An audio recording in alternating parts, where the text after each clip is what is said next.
Good evening, good afternoon, good morning, wherever you are in the world. Welcome to the GM. It's not even the waffle show, it's not the nothing show. This is the GM, the general meeting, where we get some Arsenal fans together, some real gooners, and we're going to talk about this club, the state of the club, the fans, the management, the owners. We're gonna go into it, people, and we're not gonna hold. There's nothing gonna be held back in this meeting today. We leave everything on the floor today, yeah. And I'm just get you guys get the appetite going because man's hungry and thirsty already because I'm fasting. Obviously, you man know, but I'm gonna get my appetite going. Yeah, I've been watching some beautiful football today. Newcastle. Who did Newcastle play again? Sorry, Brighton. right. Newcastle and Brighton. Brighton. I saw Munich. some beautiful football today, people. I thought, you know what? I'm enjoying this football so much. I forgot about what club I supported. And you know what's going to happen for me is Newcastle got knocked out of the cup today, and they played well and they fought to the end. But you know the thing for me, we're going to have Arsenal fans trolling up the place, bantering Newcastle that they're out and stuff. But you know what? We can't banter no one at this moment because we are in that hole where they put the prisoners and they're secluded and they can't. That's where we are at the moment. Listen, anyone could start off today. There's no order or anything. You know what I mean? All I just ask is that we respect each other and what we let other people talk. So it's free, man. My What we bro. saying? Firstly, for all my Muslims, happy Ramadan. I don't even know how to salute it. Whether happy Ramadan is the right Ramadan term. Mubarak. Ramadan Yeah, Mubarak. there you go. All the Big up. people fasting. Yeah, Big up, my brother. yeah. Arsenal was practicing Ramadan in January. You know what I'm saying? Fasting. In And the someone summer. told me, why don't we start there? I think that's a good enough place to start. You know why he's watching some great football today, my bro Abs? Because Arsenal weren't playing. Should we really just go there? Do you know what I mean? Because there's a saying that I'm hearing online. Paint watches Arsenal dry nowadays, and I'm finding it hard to argue with that. I really am. And I don't know about the rest of you guys, but every day I'm waking up, I'm not even streaming as much. I'm deflated. Do you know what I'm saying? Like, I'm really trying not to feel like this because it's all stuff that I expected. It's all stuff that we all of us had discussed in the group chats, on the streams. But to see it come to fruition like this, just with a whimper. And before I let someone else come in, I'll just finish with this. I've been saying that we've been bottling it. Everyone's been talking to me about we've never led the league. So how can you bottle it? How can you bottle it? I mean, I don't know about you guys, innit? But if you guys don't accept a challenge or accept a fight, then for me that's bottling. You know what I mean? You're waving the white flag, and here we are in February, and as I put in the group chat, the process is done. It was all a dream, yeah. In the words of Biggie Smalls, it was all a dream, and now the bubble's been burst. But pick up everyone on the panel. I'm sure we're gonna have some great discussion. I'll let someone else come in. Abs, you started off saying that Brighton playing some beautiful football. This is just off the top of my head, right? I'm going to say a couple of names that Brighton have lost over the years, right? They've lost their goalkeeper to Chelsea, their manager, their entire backroom staff. They've lost Big Dan Burn, Cucurella, Ben White, Caicedo, McAllister, Basuma, Trossard. That's just off the top of my head. I'm sure they've lost more players. And they still play the same way, the same brand of football. I mean, when we lost Odegaard, our entire system changed. When Saka goes out, we look like a completely different team. When Timber picked up a suspension due to a yellow, shuffled the entire back line around, we look like a completely different team. So how can we just lose one player 5 years into a manager and have to completely change how we play? That's down to coaching, bro. I can't put that down to anything but coaching. And these are his players, his team. No one is at this football club You know what I mean? So it's very difficult for someone to explain to me how we are this bad this far in the process. Make it make sense to me. Yeah. You know, for me, this has been a 5-year failure on every level, from top to bottom. There's not one person that's excluded from it. They like to walk around. They love to say everything. We're working together. It's me and Mikhail. It's Mikhail and the board. It's the board and Josh. It's a collaborative effort of failure. 800 million spent. Not one striker. You were challenging 2 years back to back. You're not even close. You never led. Since January 29th, we have had 21 shots on target. Till today, March 2nd, it's still 21 shots on target. A professional football club like Arsenal. Declan Rice is the top assist leader, 5 assists, all of them from corners. Hadn't scored a corner since December. We're getting ready to go up against Man United next weekend. I expect Man United to probably win that game. I expect us to drop points all the way to just about the end of the season. You know why? Because this manager and this ownership, this board, and this fan base have sat there. They have not done a damn thing the entire year except push this narrative. And the fact that you have to look no further than Friday afternoon when a vase on Arsenal Football Club is sold out in less than 24 hours. That's all I need to know about where this football club is headed, unless something happens seriously in the summer.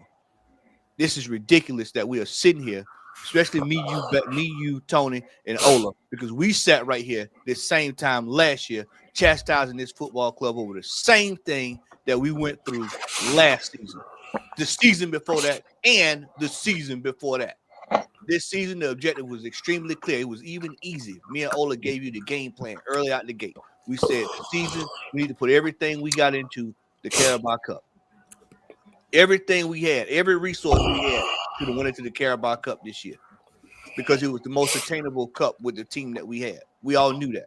That was the only piece of silverware we were really in contention for. People keep talking about this Liverpool narrative. Oh, man, Liverpool's got all these great players and great all this and that. The third, he's working with that. Well, this manager showed up 5 years ago, and this brother showed up and won an FA Cup in less than 6 months with a team. So what does that make that team? If Slot's walking into that team, what was Arteta walking into? He throws that team away, builds his team in his own image, and look at his image. Odegaard, 3 assists. 3 assists. They say he's the creative spark. No, he's the creative fart. I keep telling y'all, this brother ain't it. Then you look at Trossard. He doesn't care anymore. He's leaving in the summer. It's quite obvious he's leaving. They come out today. You get all this news come out today, leaked out talking about new extended deal, big wages for Saliba. The reality is, Real Madrid have got big wages for Saliba lined up, ready to go, and a deal on the table. It's quite evident to see. This football club this summer, they will find out. This fan base will find out what it's like to experience loss and a sense of grief. Because players are going to start having their heads turned. I told the brother deluded yesterday, I said, when Saka gets back, Saka's going to put 1 year in the hole and he's going to be out of here too. These players are sick of this. This is 5 years. Magalhaes is 27 years old. No professional footballer in their late 20s are going to sit around here and waste the prime years of their career waiting on the doofus to get it together when he can't get it together after 5 years. This has been failure, gentlemen. And I mean, this year, it has literally sucked the life out of me. It has completely sucked the life out of me. And Vance, you was talking about what you saw today. It's because it's a view said. You're watching actual football. I got more out of the Youth FA Cup on Friday than I have out of any Arsenal team I've watched all year long, including the five goal thrashing of Man City. How is it that the young kids can go down there? You saw everybody on this panel see Max Dowling in the last 24 to 40 hours. He's down there doing what Odegaard's supposed to be doing. Odegaard's supposed to be playing that way. This is an absolute mess. It's a disgrace. It's an absolute disgrace, but it won't change. Why won't it change, Matt? It's because this fan base back it. They back it all the way up to high heaven. And then when it's too late, they defer to new excuses. We got injuries. We need a striker. Well, we've been telling y'all that for 3 years. So now everybody wants the striker now. Then, they're the luckiest team. Liverpool's the luckiest team. Well, how lucky were we when we were 8 points clear? We was in pretty good shape then, right? Then you look at, if they didn't have Mohamed Salah. Well, if we had Aubameyang, I'm sure we would have won the title with 8 points clear. See, all these narratives, we can go back and forth. The bottom line here is that this football club, this team, this ownership, and some of these players, they're just not good enough. They're just not good enough. And that's just the way it's going to have to be. I'm going to shut my mouth so that we can go around this panel, because I'm sure there's a lot of goodness about to come out of some folks' mouths that's going to talk about this just like I just did. So I'm shutting it up. Yeah. See people, big ups to everyone who is down here. And also, I also have people on this panel that I do share lots of respect with. I mean, my brother Southern Gunner is down here. Another of my brother Ola of the Fight Week show is down here. Massive respect to these two people. I have shows with these two people. But you know what? Yeah, big ups to Nomsky. And of course, BBK and View Sports that I've, just recently started working with. And of course, my guy Bant is down here. Yeah, see people, it's very simple. Very, very simple. Guys, do you know how many shots on goal Brighton had today? More than 3, I could. At St. James Park. Who has an idea? Just an idea of how many shots on goal Brighton had. See people, my brother Southern Gunner has actually said this. He said this on a show, not with Lee Gunner. I think it was a show with Dan Port, someone who I really, really do respect, Dan Port, yeah? And he said, Southern Gunner, I quote, Arsenal have only gotten 3 shots on goal in 2 seasons at St. James Park. Guys, Brighton just went down to Newcastle today. Guys, St. James Park. Let me just spell it out for you guys so that you guys will have an understanding of what I'm talking about. And they had 5 shots on goal. Guys, let that simmer just for a minute. Let that simmer. And Arsenal that's going for the title. Yeah? We're going for the title. We could only just manage 3 shots on goal in St. James Park in about 2 seasons. Make that make sense. How are we the bigger team? How are we the bigger team than a team like Brighton? And they've just gone into the next round of the FA Cup. Yeah? 21 goal attempts today. Brighton Football Club. Yet, we're the biggest team. Yeah? We are the biggest team in London. Yeah? That makes sense, yeah? See, guys, I'll take you back, yeah? 750 million pounds spent by this manager in 5 seasons. In the first 2 seasons, 8. This guy has actually, because many people are actually saying, he's taking us to a different place. I hear you. But this is a problem that he started in the first place. He dig this hole for us, and right now it's peppering the cracks, and people are clapping for this guy right now. How has he brought us to a different level when he dug that same hole that we're in the first place? It took us to 8 in the first season, took us to another 8th place in the second season. And right now we're clapping for this guy. 750 million pounds spent by this dude here, and yet no striker in this football club. Make that make sense.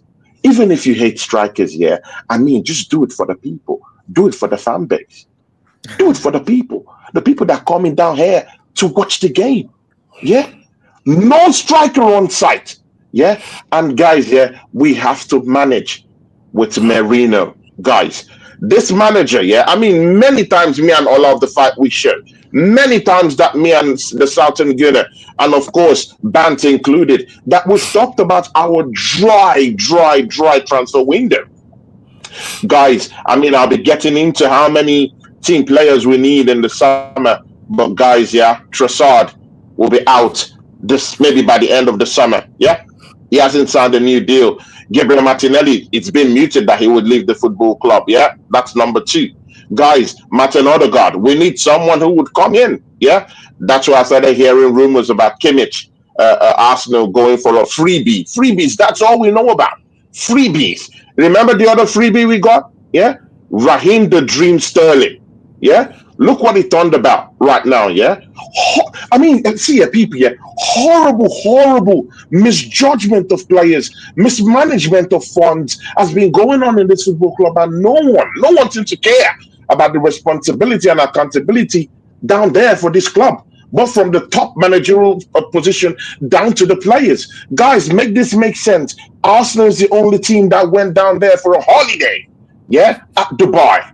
Yeah, a holiday, expense paid, exotic one. Yeah, and we'll come back and dish out stinkers. I would allow every other person to talk right now, but I mean, this is not sustainable. I mean, if this was your private business, Stan Kroenke, I'm bringing you down here, Stan Kroenke. Stan Kroenke, this is your business. Get a hold of this. I mean, you're the first American that I'm seeing, yeah? I mean, that is just allowing your money, yeah, just go down the drain. Where is the accountability? Where is the responsibility? I mean, you're American, you believe in capitalism. You've put in money into this football club, and yet you're swimming in losses. I know the revenue is there, but you're still losing. Yeah? Guys, let's don't do this, yeah? I'll wait for every other person to talk and get the intros out. But I mean, this is not sustainable. We have to talk about this. Big up to you all. Yeah, man. First of all, assalamu alaikum wa rahmatullahi wa barakatuh to everybody that's celebrating Eid. Happy Eid Mubarak to everybody out there. Big up to every one of you on the panel as well. Matty, Tony, Abs, salute to all of you, other mans on the panel. I mean, we've been talking about this for quite some time now, especially during this manager's regime. Okay, let's cast our minds back to the last 3 seasons when we actually woke up into a title challenge, right? We've been saying we need a striker. You got rid of Aubameyang. Aubameyang got golden boot twice. Was it twice? He got one joint with just once. Right. It was just once. 22 goals. So he got the golden boot once. In that time period that Arteta showed up after winning the FA Cup. So when you get rid of the golden boot winner that you walked into the club with, what are you supposed to do? You replace him with Nketiah. That's essentially what he did. Yeah? Right? And he didn't just replace him with Nketiah, gave him 100 grand a week, gave him the number 14 shirt, and the guy stunk out the place for 2 seasons until we got rid of him in the summer, right? We're looking at Smith Rowe, he's gone. We're looking at Iwobi, gone. We're looking at Lacazette, Pepe's still our player, by the way. We're still paying for him, and Sterling is thinking of the joint. Just think about that. Pepe still belongs to us, and we got Sterling here, right? And how many times have I said I use the word mercenaries for these players? Matty made a point earlier on. Magalesh is 27. These brothers ain't going to hang about. They're going to go for the next best deal. We see Real Madrid already flirting with Saliba. Just the same way Barca took Fabregas from us. If you lot remember. Yeah? Just throw a little shirt on him. Give him a little shirt to sign. Start talking about the club. And start getting into their head. And like I said, these players don't owe the club nothing. When these players are gone, we're still going to be here. We're the one that's going to be left picking up the pieces. These players are mercenaries. They go to the highest bidder, whoever's paying the biggest money for the same cause. That's it. They want to win title, right? They want medals. And we ain't giving them to that. And as long as they're under this manager, they got no chance. I said a few months ago, right? Because when I look at this fan base, I don't know whether they really want to win something or they just here just for the ride along. You know what I mean? Like if you're here for the ride along, go and watch fucking Kevin Hart and Ice Cube. Yeah, if you're just here for the ride along. Yeah, I want to win something. I want to get over the line. I'm too long in the tooth to be waiting around, faffing around, lollygagging, stumbling and bumbling, and ending up with fuck all at the end of the season. Because that's happened for too long. 21 years since we've seen a league title at this club. 5 years since we've seen a domestic cup at this club. And I was saying a few months ago, we were still in all these cups, by the way. Yeah? Operation Save the Cups. People laughed at me. Yeah? Let's save what we're in. Because people will, look, this club wants to start feeding you about, oh, Zubimendi coming up. Is coming next season. What about this season? What about this season? Well, aren't you lot invested in this season? Because I am. Aren't you lot looking to win something this season? I do. Don't you lot want to go to Wembley this season? I do. Like, is that too much to ask as a fan? That's all we want. And time again, this regime has taken a piece out of this fan base. And some of this fan base, they deserve it, by the way. I'm not going to lie. Some of them do. Because for a long time, they were lapping up what these managers be cooking and serving people, serving us dross, throwing us out of the cup early, disrespecting the cup, season after season after season, disrespecting domestic cups and just getting us out of it so early, fielding players that weren't really going to make an impact in the cup, right? And here we are today, still with nothing under this manager's regime, still with nothing. And to me, it hurts me, right? Watching everybody wanting to get over the line with these crop of players. Because when you look at what Saka's done, Saliba, even Ben White to an extent, bringing in Raya to win the Golden Glove, right? How long are these players really going to hang around before they move on to clubs that's really going to give them a chance of winning medals, right? And every single domestic cup, I'd say easily put credit in the bank for this manager, but he's wasted it over the last 3-4 years. Now we're battered with injuries. We are battered with injuries, but we had 2 perfect years where we had no injuries. What did we do then? We threw away the cups. We threw away our only chance of winning silverware. And we look at all these other clubs. In that time, Manchester United has gone on to win the FA Cup and the Carling Cup, and they didn't win it by luck. They still have to beat some good things. They have to be Eddie Howe that we can be. They have to be Pep, right? In the finals to win the FA Cup last season. So don't tell me it's not impossible, because it is fucking possible. We ain't done enough. The owners ain't done enough. The manager ain't done enough. And I know, yeah, he spent 800 million, right? But at the same time, we, the owners are the ones that gave these guys, that put people in charge to oversee this money that's been spent. And it's been spent in the wrong place. Look at Merino, Calafiori this season, right? We're playing West Ham the other day. And I'm looking at, okay, so what did we spend money on in the summer? I can't see it. Calafiori ain't on the pitch. Merino's dead up front. So what did we spend money on in the summer? The only person that was trying to pull something out of that game was a 17-year-old that we got out of the academy. Like, what is this? What's going on? And week in, week out, me and Matt is sitting there watching games, and Matt is falling asleep during live games. That's how boring these games are. They've sucked the life and the joy out of the games that we're watching. And we're just supposed to succumb and just say, okay, you know what? Let's roll into next season and do it all over again. Fuck no. Fuck no. Get this manager out yesterday. I'll let the other people talk. Do y'all realize this right quick before North can speak? Do you realize this? When I was talking to Deludi yesterday, we have spent we just right here. Y'all get this now? I know how you is. I'm gonna watch your reaction when I do this. Because I know what's coming. You and Tony, I know what's gonna. Well, no, I know y'all too. Y'all gonna enjoy this. Marino, Calafiori, Kivior, Fabio. That is almost 150 to 200 million alone right there. Oh my days, man.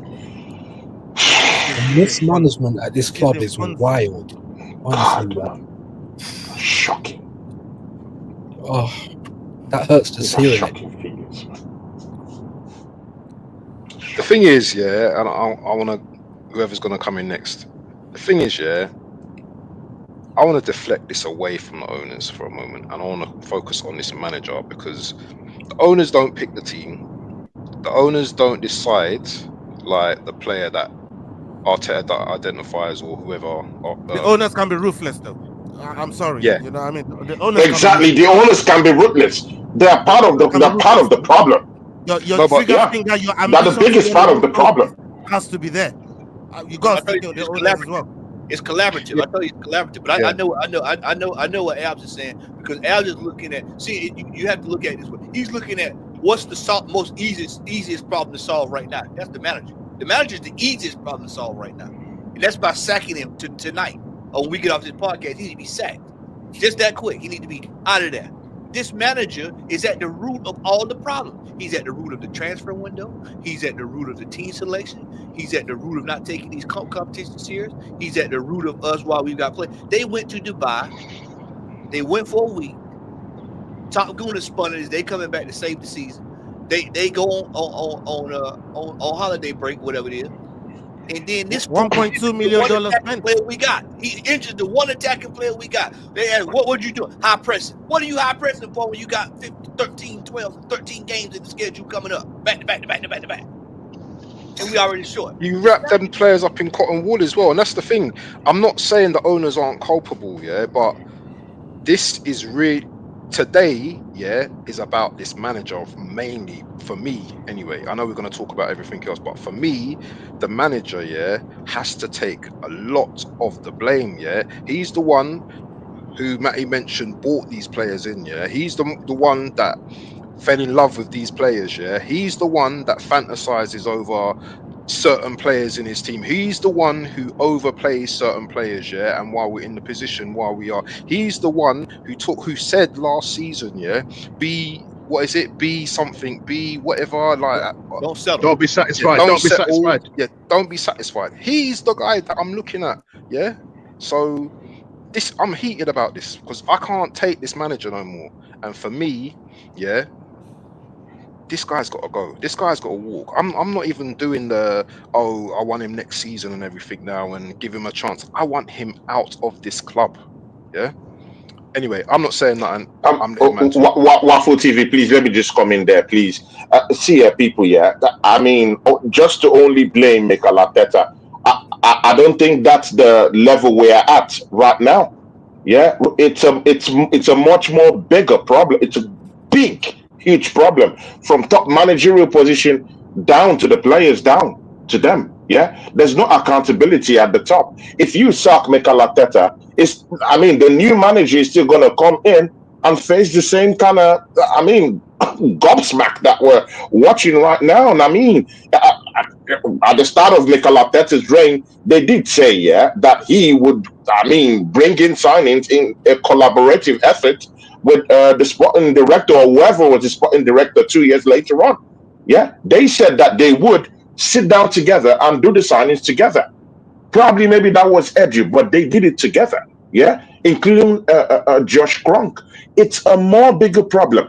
If we sack Mikel Arteta today, we have no sporting director right now as we speak. Who is the next sporting director? Because right now they're trying to pick a sporting director that's a yes man. That's why that position hasn't been filled yet. So just imagine they bring a yes man into that position and it's still the same problems we are going to face. It's not just Mikel Arteta.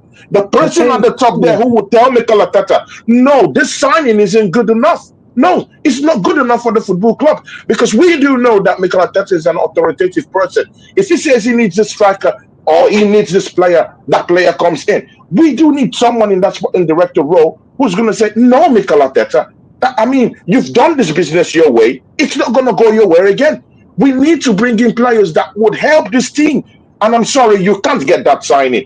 Someone who would actually speak up. That's what I'm saying. If we sack the manager, we are still, in fact, that even be the worst. If we sack this manager with no changes in that managerial positions up there, we are still neck deep into the same problem.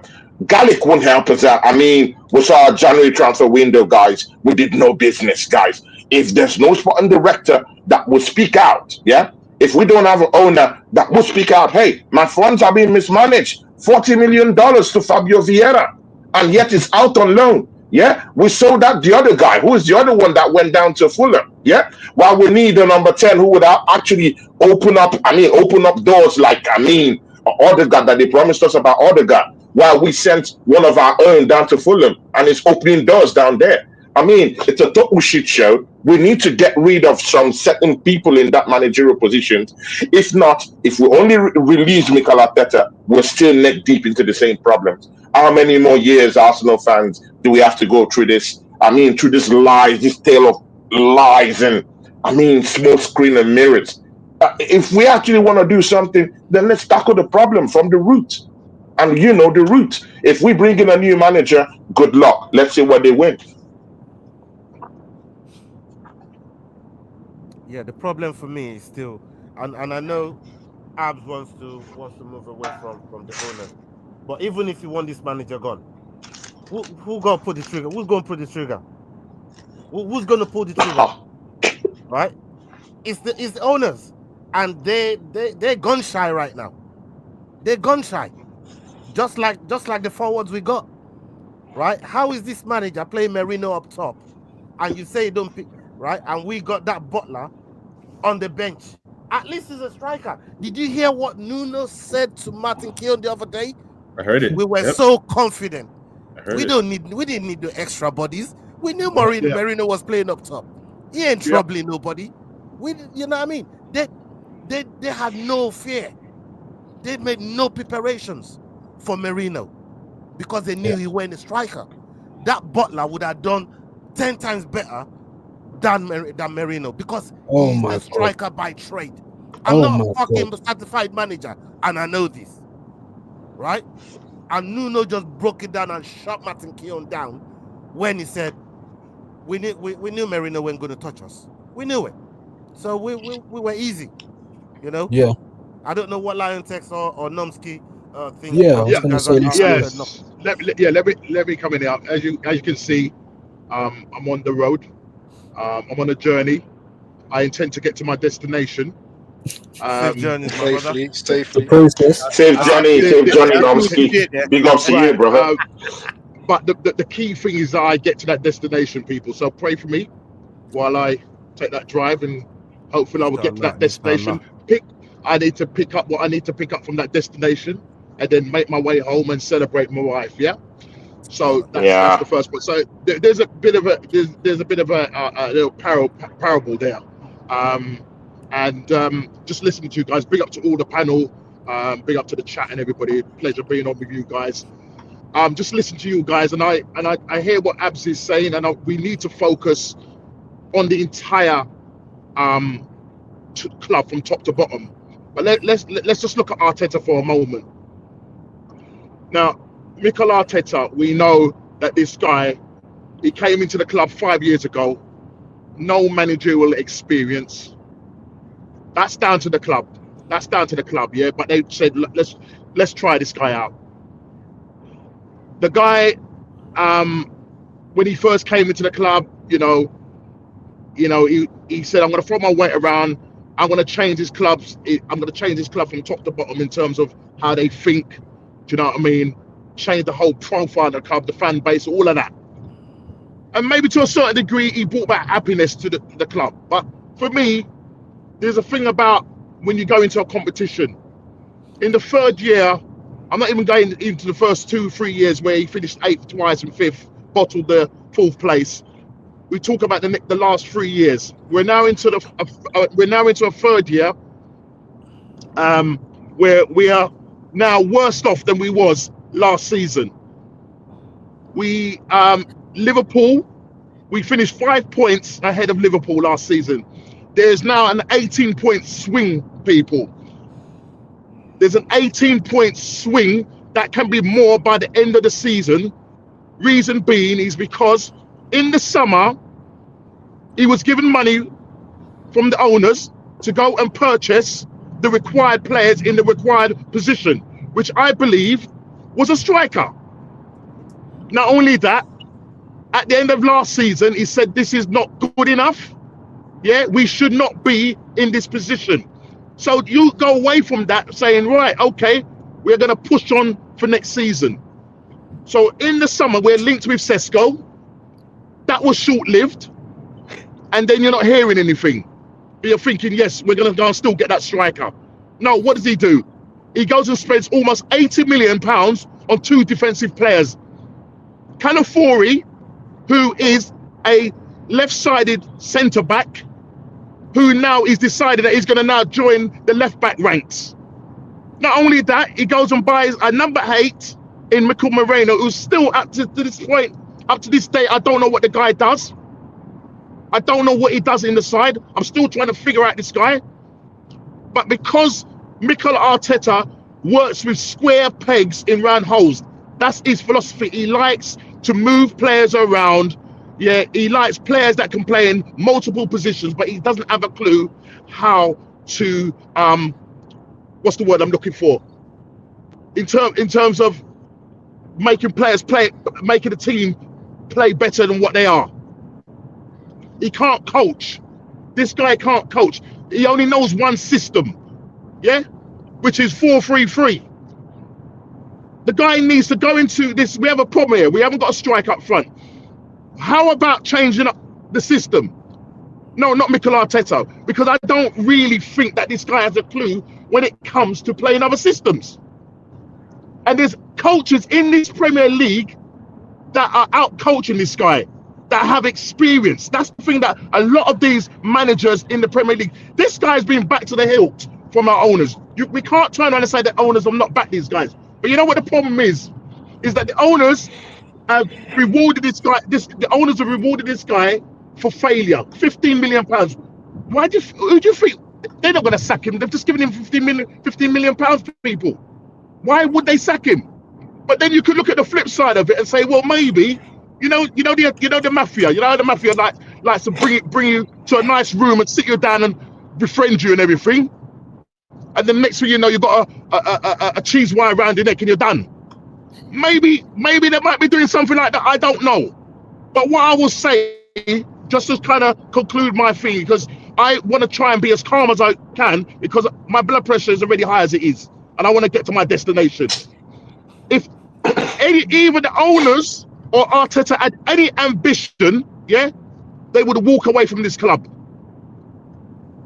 Yeah, the ambition from the owners that they don't have no ambition in terms of getting rid of Arteta, and Arteta ain't gonna walk away from this club because when it comes to PR, when it comes to the gift of the gab, this guy has the fan base, the tapped fan base in his hand.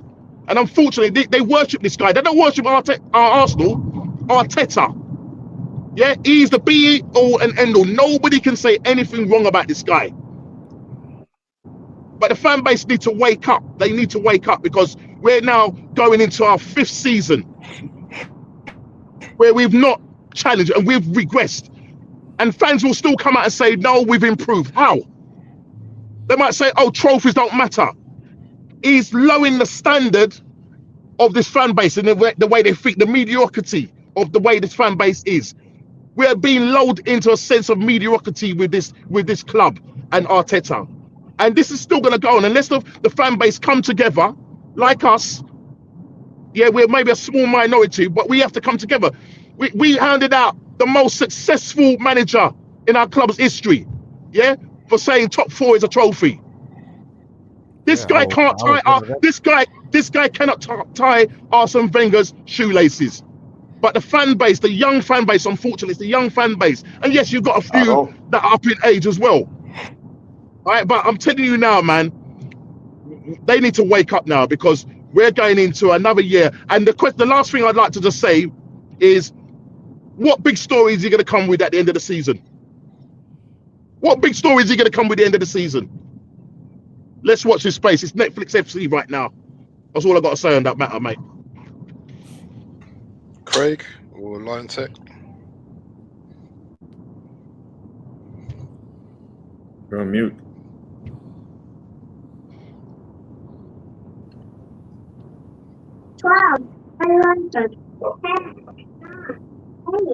Yeah, Maybe Craig. let Lion Tech go first, isn't it? Can you hear me now? There you go, brother. Sound. Yeah. Yeah, bless up for having me though, Abs, man. Bless up to the panel as well. Boy, what can I say that hasn't already been said, bruv? You know what I mean? I've said it for the longest time. The manager's a fraud. You know what I mean? Everyone's starting to see it now, but I've been saying it from day one. Get me? The board, like, they have no ambition whatsoever. And the owners couldn't care less. You know what I mean? So we're literally fucked. That's the simple answer of it. We're fucked as a football club. Because no one is taking accountability for this bullshit that we have to put up with every single season, bro. Literally, every single match, yeah, I'm half asleep, falling asleep. Like, whenever I ever watched Arsenal and ever fell asleep during the game, bro, I fell asleep about 3 games this season, fully asleep, bro, because of how crap we are. You know what I mean? And this manager wants to come out and flipping make excuses every single time, talking about his unprecedented injuries. How is injuries unprecedented? It's part of the fucking game, bruv. You know what I mean? Look how much injuries, yeah, Liverpool had last season. You know what I mean? Because I had a Liverpool fan on my channel yesterday, and he was even saying, yeah, that the amount of injuries they had last season is not even comparable to what we have this season. But yet they still won a cup. They still won something, bro, against Chelsea in the final. Everyone remembers that final. They still went out there and won something, bro. So what's our excuse? What kind of football club, yeah, does not have a recognized striker? Name me a football club that doesn't have a striker. Name me a football team in the world, bruv, that doesn't have a striker. Name me one. So, I mean, there ain't one, bruv. Every team has to have at least a striker. We don't even have one that we can bring on. We have that, what's that youth's name on the bench? I don't even know him, but he's a striker. Put him in. I don't even care at this point. Put him in. I don't want to see defensive midfielders as my striker, bruv. You get me? That's stupid. That don't make no sense. You know what I mean? What kind of foolishness is going on, bruv? Like, it's crazy, bruv. It's crazy, man. Like, I'm just sick of it, man. I've said it for the longest time, bruv. Until this manager is gone from this club, we ain't doing shit, bruv. And I'm going to keep saying it every single season until he's gone. Get me? I said the same thing last season. That this season we ain't going to do shit. Now look, are we doing shit? No, we're not. Next season, it'll be the same. If he stays here, yeah, I'm telling you now, it'll be the same thing, but worse. I'm telling you, it doesn't matter how much money he spends. He's not a good coach. He's not a good manager. Get rid of him. Get a proper manager in and give him the money. Simple. You know what I mean? Even if, yeah, I know what everyone's saying about the owners, and I fully agree, yeah, but at the same time, yeah, look at Liverpool's owners, for example, yeah. They got shit owners as well, bruv. They don't back their team, but they get a quality manager that can flip in paper over the cracks and at least win trophies. Great point. In spite of the job, but that's half the job.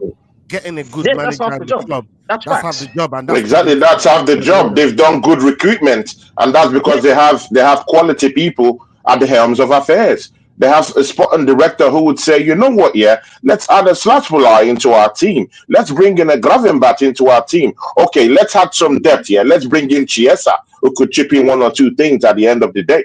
I mean, you can look at it from any other angle, but I mean, even if they don't, usually bring out a pool of cash, yeah, to help out Liverpool. But I mean, look at the players they've brought in. Look at the recruitment. Me and you can smile about the recruitment in this football club. I mean, Ola used to have. I mean, even our brother down here at Southern Guinea used to have a transfer window show. Guys, this year, me and our brother Southern Guinea, we just threw away the transfer window show. We didn't do anything. Because we've already, it was just a telepathic understanding. We knew we're not going to sign anyone. So we just couldn't even do any show. We just left it there for, for others to just, laugh about it. But, look at it. And we signed no one. No one of quality. That's not the same story with Liverpool. They brought in world-class players. Slot is the signing of the season.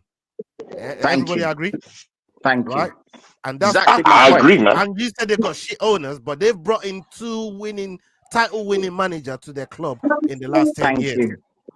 And that's what FSG has Thank done. you. And that's a great point that papers over the cracks. But let's hear from Craig, because we haven't heard from Craig yet, and then we can obviously get Yeah, go into to some of Craig. the main points. Because I want Yeah. to touch on what Lion Text was saying about Slot, about being a difference maker, because that is a great point. Because when Liverpool bought Salah and Van Dijk and all them, they don't buy lots, but when they buy good. But anyway, let me shut up, Craig. Let's hear what you got to say about this club, man. It's a joke. Like all you guys have said, have summed up everything. Like, I agree with everything you guys have said. Like even if Arteta was at any other club in the Premier League or even abroad, like Barcelona, Real Madrid, and he finished second twice, or whether he finished fifth, he finished eighth, he'd have been sacked a long time ago. Look 2 years apart. Look at Ancelotti for example. Ancelotti not win Champions League this season. He's gonna get sacked anyway. He knows it, so he has to win the big trophies. That's how big clubs run. If you don't win anything, you get sacked. That's how it's supposed to be. And the money he's wasted as well on players who are not good. It's an absolute joke, right? Because next season is going to be even harder for us to do well next season. Other teams are going to get better. Newcastle are going to have a lot of money to spend. You got Chelsea. You got all your rivals are going to end up getting better. Not in the process, they have money to spend. If they get Champions League forward, they're going to buy big as well. So we could be falling even behind from second to maybe fifth or sixth next season if we're not careful. Or even out of the top 5 if we don't be careful. If we don't buck up our ideas and start being ambitious and start trying to go for big trophies again, because the last time Arsenal won a big trophy was 2004.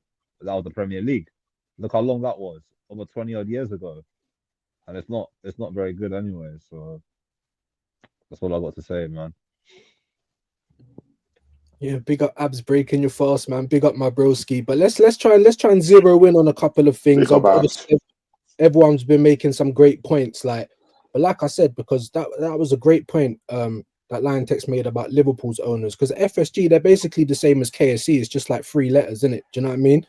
But what they do right, and obviously I'll let everyone else go, I think, is when it's time for them to spend, they identify the right people, they identify the right players. Not every single time, no one's perfect, but let's just say, I don't know, 80% of the time, it seems like that for me anyway, because that's a great point.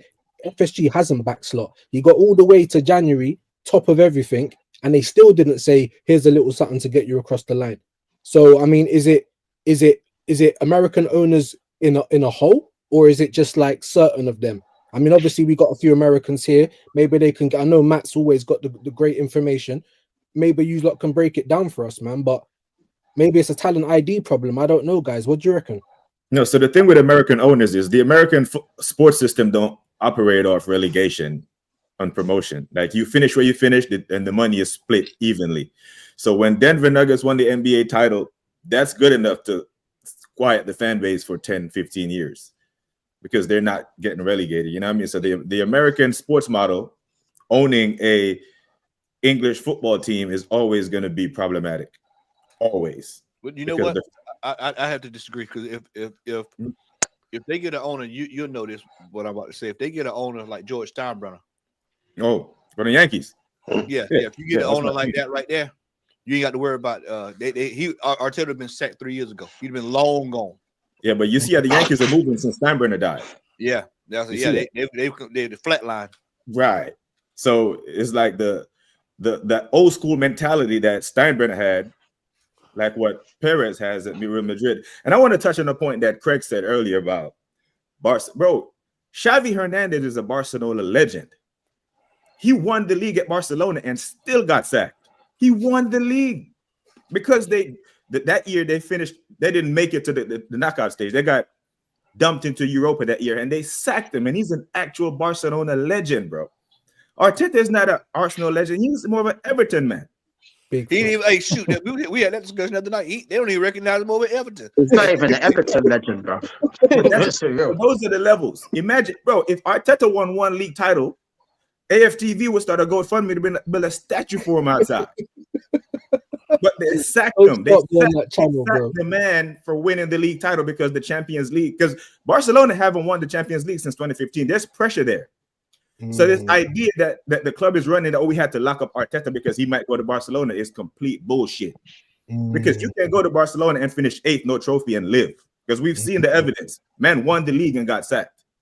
So, like Norman said, I wonder what the club is gonna spin this summer when we don't win anything. They're in their PR rooms right now, bro, thinking it up. They're coming up with a strategy to run some PR that's gonna quiet the fan base. Because I don't even know if it's new anymore, bro. Because it just seems to be they just change key words. You know, the war chest goes to unprecedented summer. You know, it just I don't even know if it changes, bro. I'm baffled a lot of the time. Like how do they still think it's gonna work? But it does, and I'll let someone else go. But Matty was on another show. I can't even remember who it was, and it was asking the percentage of the top gooners to someone like me who's so-called toxic negative, right? And Matty said it was about 91%. I'm pretty sure, Matt. I'm pretty sure, right? And I'm sitting there thinking, wow, I thought it was a little bit more closer, like, you know, maybe the 70-30 range. But really and truly, when I check it, bro, Matty's right, man. When you got China vases selling out for 550 pounds, selling out. This is see, this is where I get this is where I lose my mind at. We have put out of every cup competition pretty much outside of Champions League, which we get ready to get put out of. Because my friends, I think if you don't know what's coming on Tuesday night, you better go Google. You better go Google what PSV is coming with on Tuesday night. We're in dire straits in that game. I'm telling you know now. We're in major trouble. All right. So when you look at all of the failure we've had this year, we've had over 16 merch drops. 16 in one calendar year. My American brother there would tell you, bro, we don't even see that kind of stuff in the NFL. Nope. We don't even see that kind of stuff over here. But they 16 outfits. And then you get China vases. That China vases, a football club, a professional football club. China vases, Home Shopping Network, QVC. This is what this football club is doing now.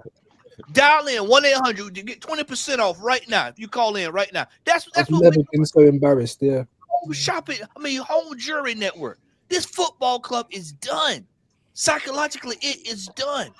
This football club, Matty, let me tell you something right now. Your membership card is a fucking bank card, bro. It's a fucking Visa card, man. Your membership card, yeah, because they want direct route to your money, bro.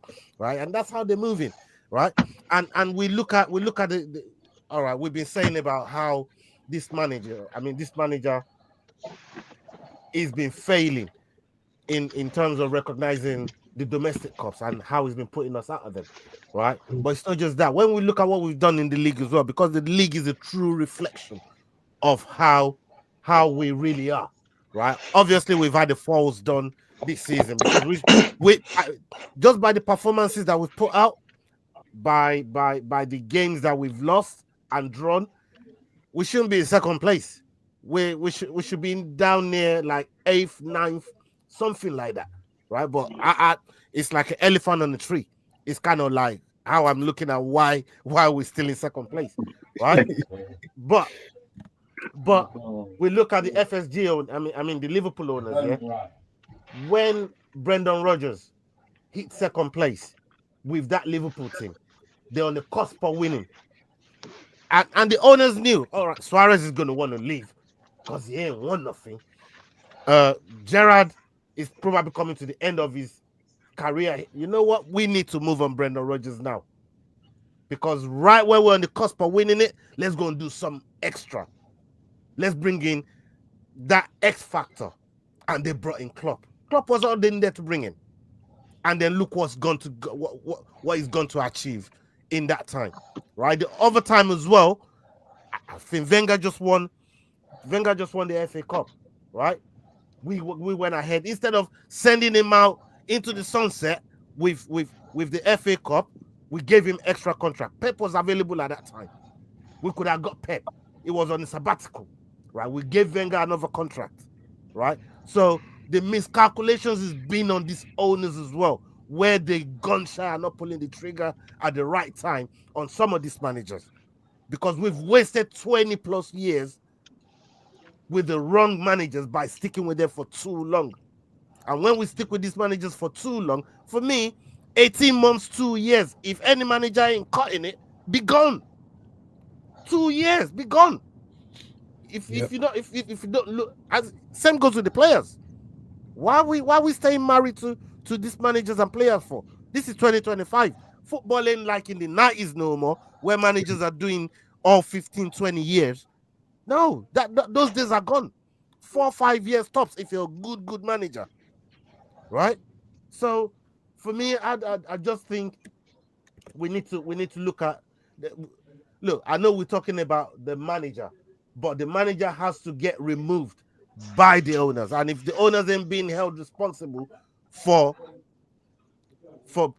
at least moving the conveyor belt of managers in and out of the club, depending on their success rate, because that's what it boils down to, success rate, right? These owners are looking at the bread that's being brought in, not the success rate. Those are two different things. Success to me is going to Wembley and lifting the silverware at the end of the season. Success to me is seeing the medals being put around the players' necks at the end of the season. That's what success is to me. The bank balance and all of that, that's for the club and the owners and the people that got dividends and all of them people to deal with. That's not our cup of tea. What we want is bragging rights. And we ain't had none in 20 plus years. And that's down to the custodians of this club as well. Yeah, and speaking of the cups, Ola, it's not like we've been getting knocked out of the cups by some of the big teams. Like we got knocked out the FA Cup the year after he won it to Southampton. Southampton, bro. And the year after that, we got knocked out of the FA Cup to Nottingham Forest in the championship. They were in the championship. Don't forget we scuffled with Oxford. We were scuffling with Oxford. And this is why I say disrespecting the cup and throwing the cups away, because that's what throwing the cups away looks like to me. Losing to opponents that you know they're not even on your level. But that was a sackable offense. Going out the FA Cup to Southampton, it's criminal. And a championship Nottingham Forest team is sackable. Like we can go around this panel and I'll be like, Abs, give me one time Arteta should be sacked, and all 9 of us would have a different answer. Oh yeah, 9 times that he could have been sacked. Definitely. August 17th, after that first game of the Premier League against Wolves, bro, he should have been all the way out of there, bro. If you're saying all of us will have 9 times that he could have been signed, that he could have been sacked, what that tell you about the owners? Are they gun shy or not? Oh yeah, but the thing is, they're running out of excuses now, bro, because the PR can't PR anymore when the evidence is so clear to be seen. They're running out of excuses. The PR is still no, BBK, that's where the mistake is. BBK, that's where the mistake is. They're not they're not running out of any excuse. Far from that. Already the manager came out. I mean, was it not last week when the manager came out and said, you know what, this season we're even more better than I even thought. That with the injuries that we had in this team, coupled with every other thing that has happened in this team, and we are actually going head to head with Liverpool for the title, that it's a big thing. The manager said it.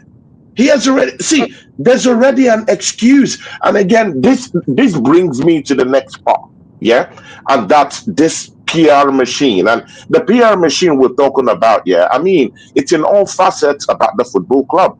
How about Paige Jones? I mean, it's right we start bringing this people into the conversations, The Eduardo, there's one guy on Twitter that says a lot of bullocks, guys, lots of bullocks.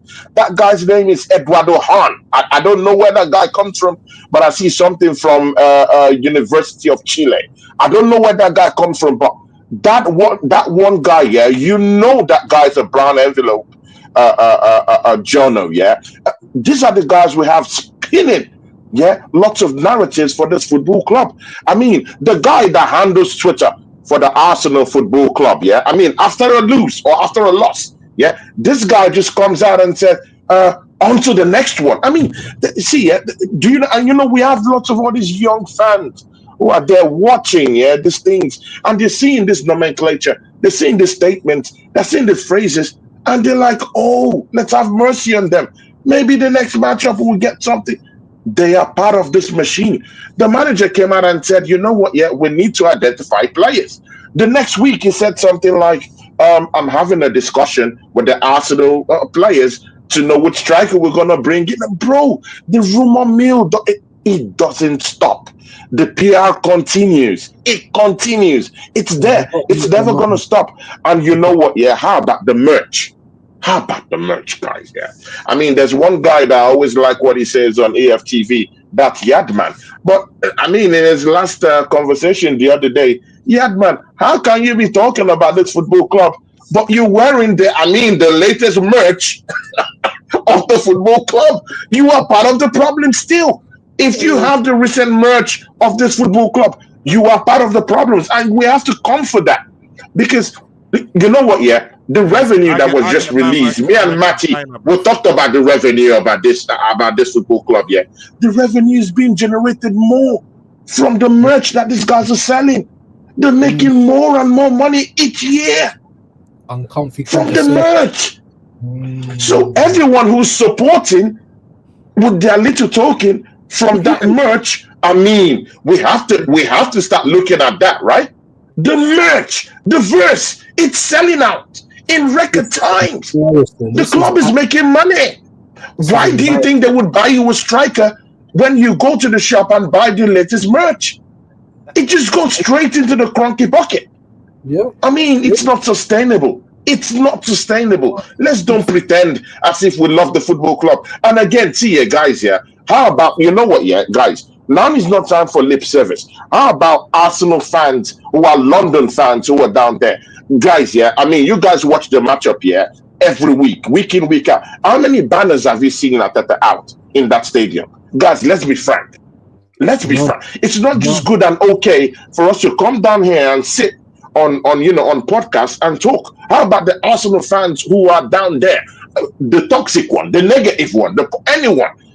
How many times have you seen in recent matches where anyone is carrying a placard, a simple placard? We need accountability. We need responsibility. Yeah. So if you're in London, yeah, I mean, I'm not talking of the league gunners or whoever, all these guys are in maybe Spain or somewhere else. You who is in London, yeah, you in London. I'm not in London. If I was in London, I left in London like 4 years ago. If I was in London, I would carry placards down there. We need accountability. We need a number 9. I've not seen anything like that. So it's now down to you guys who buy the merch down there, who have season tickets. Go down to the football club. Go there to the stadiums. Carry a placard. Hide it inside your bag. A paper. Anything. Yeah? Just carry it down there. Let's see the seriousness from you guys. If not, we'll continue to be in this position. Yeah, this is where we deserve to be for fans like that. That's why I brought up the whole 91% thing that Matt was saying, because, you know, I think Northside even wants to do a protest at the end of the season. And I was there for the Weller one. There was about 30 people there, bro. You know, like, you can have all the intention you want. I think the only way you're going to affect this club is to stop their money, bro. No bums on seats. Stop buying the merch, something that obviously you're quite passionate in saying. And it's an absolute joke. When I see a vase for 550 sterling, that's an embarrassment to me. I feel embarrassed to be an Arsenal fan. You know what I mean? This is what they're doing, you know? And as Matty said, 16 drops. Now, I always liken it to like The Wire or something, you know, Marlowe taking over the corners. Like the Cronkies, they're over that side. All they want to know is the money straight? They're not fixing up the hood. They ain't giving out no turkeys. They just want to know, is the money straight? So why? So while I do blame them, and I've said it with Abs plenty of times, like the Spider-Man meme, you know, who does it really? I mean, this season alone, for me personally, I mean, I'll ask everyone else and I'll shush. I've been zeroing in on Mikel Legoman Arteta this season, bro. Because like I said, these guys are just over there. All they want to know is the money straight? That's it. Yeah, they're the plug. They don't want to know how hard of a week you've had. They don't want to know how many people was outside the trap house. They don't care. They just want to know, is our money good? You know, so for me, when I say, all right, let me strip that back, Arteta's had funds to spend, whether they're Kroenke's funds or not. He's had funds. You really got to strip it and then say this season, you know, because Ola made a great point as well.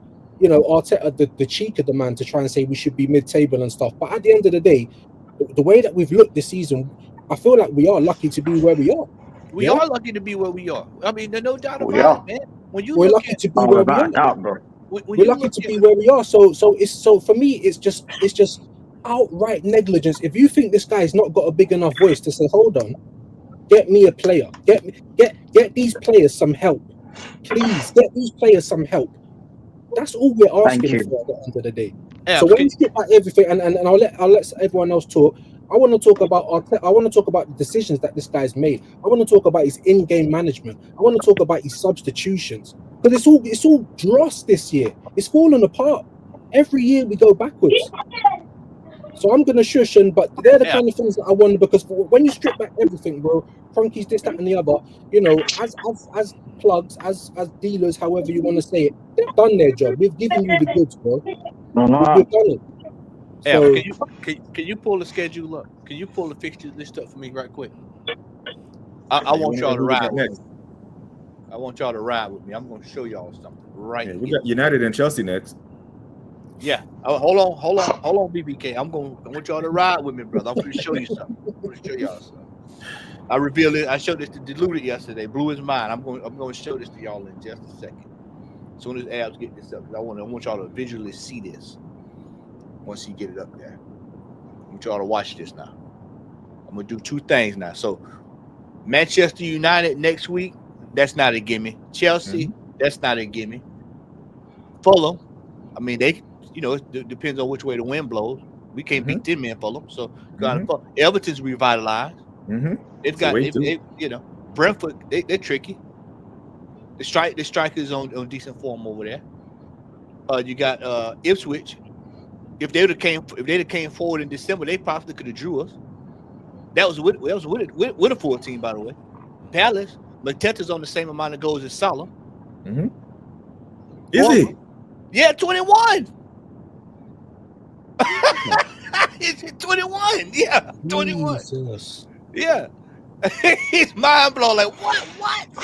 Yeah, Bournemouth. You know. Then we got the Guard of Honor. Then we got Newcastle, which we beat. We can't beat it all. Possibly 4 times. I think that'd be a record. Be the first time we lost to a team 4 times in 1 year. And then you got Southampton, who, you know, people saying, well, we'll beat them. Well, we drew them 1-1 last year. So out of all these games, if I had to say, I'd say maybe Southampton and maybe Ipswich. So that's what, 6 points. Pull the table up right quick, Bance. Pull that table up right quick. Add that to the 50. Add that to the 54. Yeah. That is dark. That is so dark. Now 60 points. 60 points. Now stop right there. Let's go ahead and remove Liverpool. Let's just slide down past Liverpool and stop it too. We don't even talk about Liverpool. They done. Their season is over. Now look at where we at. We got Forest 6 points behind. We got City on our back. Chelsea's on our back. Newcastle is not too far off there. If we drop 4 games, and any of them 3 teams go on a run of 3 straight, you look at what we in. We are officially in a top 6 race. And people think I'm playing when I tell y'all, and I keep asking, where are the goals coming from? Where? Matty, did I not say this about the top 6 race? You said it again. Did I not say that early in the season? Yeah, you said it early in the season, top 6. Where are the goals coming from? Because, see, this fan base cannot get it through their head. And, see, now it's at DEFCON 8, so everybody wants a striker now. But, see, this is what happens when you don't prepare. You don't prepare for anything. You have no backup plan for the backup plan for the backup plan. We came into this season. This manager, I keep saying it. I keep using this term. It was absolute malpractice that this football manager came into the season with a shortened squad. And then now you're paying the price for it. You're going to pay the ultimate price. And see, the only way this fan base is changed is if we come out of this top 4. That's the only way. And then they'll start cutting the fool and cutting the monkey. But see, this is what I keep telling people. I've been saying it all year. I know for a fact, Tony, I said this with you, and I know I said it with Ola and Tech. I said the schedule, there are no places to hide this year in the schedule. There are absolutely none. All year, it's got to be on. And what you're looking at right here, I told y'all it's the same way as the first half of the season. No run, you can't hide nowhere. You get to the second end of the season, can't hide nowhere. This schedule, we had the absolute benefit 2 years ago of past 2 years, of actually having a decent schedule starting out the season. So it provided that double padding for when we was going on them runs. And now all of a sudden that double padding is gone because all these other teams have gotten competitive. So if we stay on the form we are on now, what do y'all think will happen next year? We're going to be doing what Manchester United. You see right now, you look down at the bottom of that screen. You see where United is? That they're going to move. We'll be sitting right down there with them next year. And people be wondering, how did this happen? This has been an absolute shit show from top to bottom, and now we're seeing what it looks like when it finally unfolds. This is ridiculous. 800 million pounds spent, and we're sitting here on our way close to being put out of the top 5. That's sackable in itself, right In today. itself. Yep. Where have we seen Have we this? missed our best chance of winning the league? Because I fully believe that, Oh, you that's know gone. what? Yeah, got like the last 2 years. Like, I think what we're seeing now is kind of like people are just starting to wake up to it. But for me, you know, why I think it's gone. You know why it's gone? I'll tell y'all. I'll give y'all some examples of why it's gone. Y'all come with me. Y'all ride with me. Hey, just like North just got an open seat over there. Y'all come sit down. I'm come ride with me. I'm gonna show y'all something. I'm gonna show y'all something. Newcastle, they got money to spend. Ain't selling nobody. They bring it. They adding to. Chelsea, they'll get Ramsdale when Southampton go down. He'll be over there at Chelsea. So they'll get the goalkeeper situation sorted out, and then they'll be pretty much good to go. They'll probably add 1 or 2. They got Estefan Willian coming in. If you ain't see him, you better go look. They got him coming in. So they'll be good to go. Then you got Aston Villa. Aston Villa's gonna load up. They're gonna get the money together, the Duran money. They're gonna start spending money on players. Then you got City. City showed y'all what they was getting ready to do. They said we're gonna They've started the build already. They've started the build already. Hey, Norman, you know how back in the day when we was all coming up in the magazines, when someone was coming out, they give us a CD, the preview. You get a preview before it came. That's what they did. They gave y'all the preview in January. Say, hey, we're gonna give you a 6-month preview of what's getting ready to come. So you know what's coming with them. United, regardless of how bad they are, we know they're gonna spend money somewhere. Liverpool, you think they can add to what they've got? You think they adding to? Then they're gonna have that problem. Then if Wolves find a way to hang around, their owners got money. Oh, Leeds coming up next year too, by the way. Leeds got money. All these teams got money. Arsenal has sat here and absolutely pissed on themselves right down their right leg. And they have sat here, and these teams are going to catch up to them. And then we're going to be sitting here fumbling. We're in a rebuild, whether nobody wants to believe it or not. We are in a factual rebuild right now. This team needs 8 players. 8 players. 1, 2, 3, 4, 5, 6, 7. I mean, I'm calculating about 10. I'm calculating about 10. I'm calculating about 10 because we don't have a replacement for David Raya. Guys, we don't have a replacement for David Raya. And no one is talking about that. I mean, David Raya, you saw what the stinker that Neto dished out at Girona. I mean, you guys saw when he came in that game against Girona in the Champions League. I mean, did it inspire anything? So we do need someone, a backup of some sort for David Raya. I mean, Martinelli hasn't signed a new deal. I mean, that we think that will keep him here more. He's gonna go. They're thinking of selling him. I mean, Trossard hasn't signed a new deal. He's gonna go. I just heard that they want to give Thomas Partey 1 more year on that deal. Is it worth it to give him 1 more year when you put him at right back, or you don't even give him a chance in the middle of the park to even come in? Your best midfielder on the bench for Jorginho. I mean, make that make sense. Listen, Nelson, and guys, we are also forgetting that we are getting the crumbs that we sent on loan. We're getting them back, and they're not even improving. I mean, my brother Southampton Jr. has even made mention of it about 2 weeks ago. They're all coming back with no improvement whatsoever, no improvement plan, no integration plan. But they're all coming back with injuries, looking better than they were 2 seasons to 3 seasons ago. I mean, Fabio Vieira is coming back. He's got a little bit of clout in Porto, but he's coming back. That's important. But it's coming back to Arsenal right now. It looks drab. Nelson, I mean, season-ending injury that happened to him in Fulham. It's coming down here. But bro, Lokonga might be coming down here. We have a cluster of these horrible players coming back to Arsenal Football Club. How about people here? How about Areola? He hasn't spent big amount of money in that team, Bournemouth. But look at where they are on the table. Look at the kind of style of play that he's playing with. What happens to that manager when he spends close, even half of what Mikel Arteta spends? Just imagine. And they're doing this without world-class players. I mean, look at Everton. Let's don't even go further, yeah? Look at Everton, yeah? I mean, these guys they were at the dregs at the start of the season with Sean Dyche football. But, just put 1 or 2 things together, and the legendary manager, David Moyes, is back. And look at, look at the style of play. Even We need to Graham see a style Potter, of play. even Graham Who Potter, will tell us right now? Who will tell us right now that Mikel Arteta has a style of play? Say the truth, people. Say the truth. Does this manager have a style of play? Let's say the truth. No, Yeah. Does he no, have a style of play? no. No, he doesn't have a style of play. And you know what? Yeah, because this is what has been bailing us out, and it's not sustainable. And if you guys see with a third eye, you'll see what I'm talking about. How many of you guys have seen Nicolas Jover jogging around the touchline in the past 3-4 weeks? How many of you guys have seen it? Yeah, The cameras don't even zoom in on him no more. You know why? Because the goals coming Yeah, up man, from set troll, pieces have dried up. Has dried up. I mean, something gonna said something. It flew through you guys' heads. It flew through you guys' head. Something he said, something gonna. He said something. It flew through you guys' head. He said that we haven't scored a set piece goal since when? December.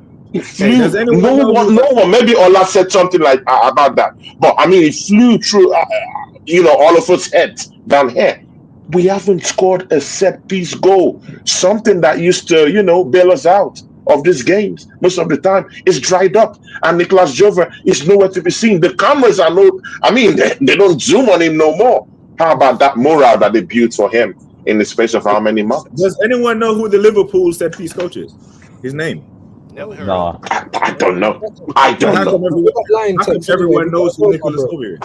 You know Yeah, what? but that's what Arsenal does, though. That's what Arsenal does. And just to say this real quick, right, before you call in, Yeah. right.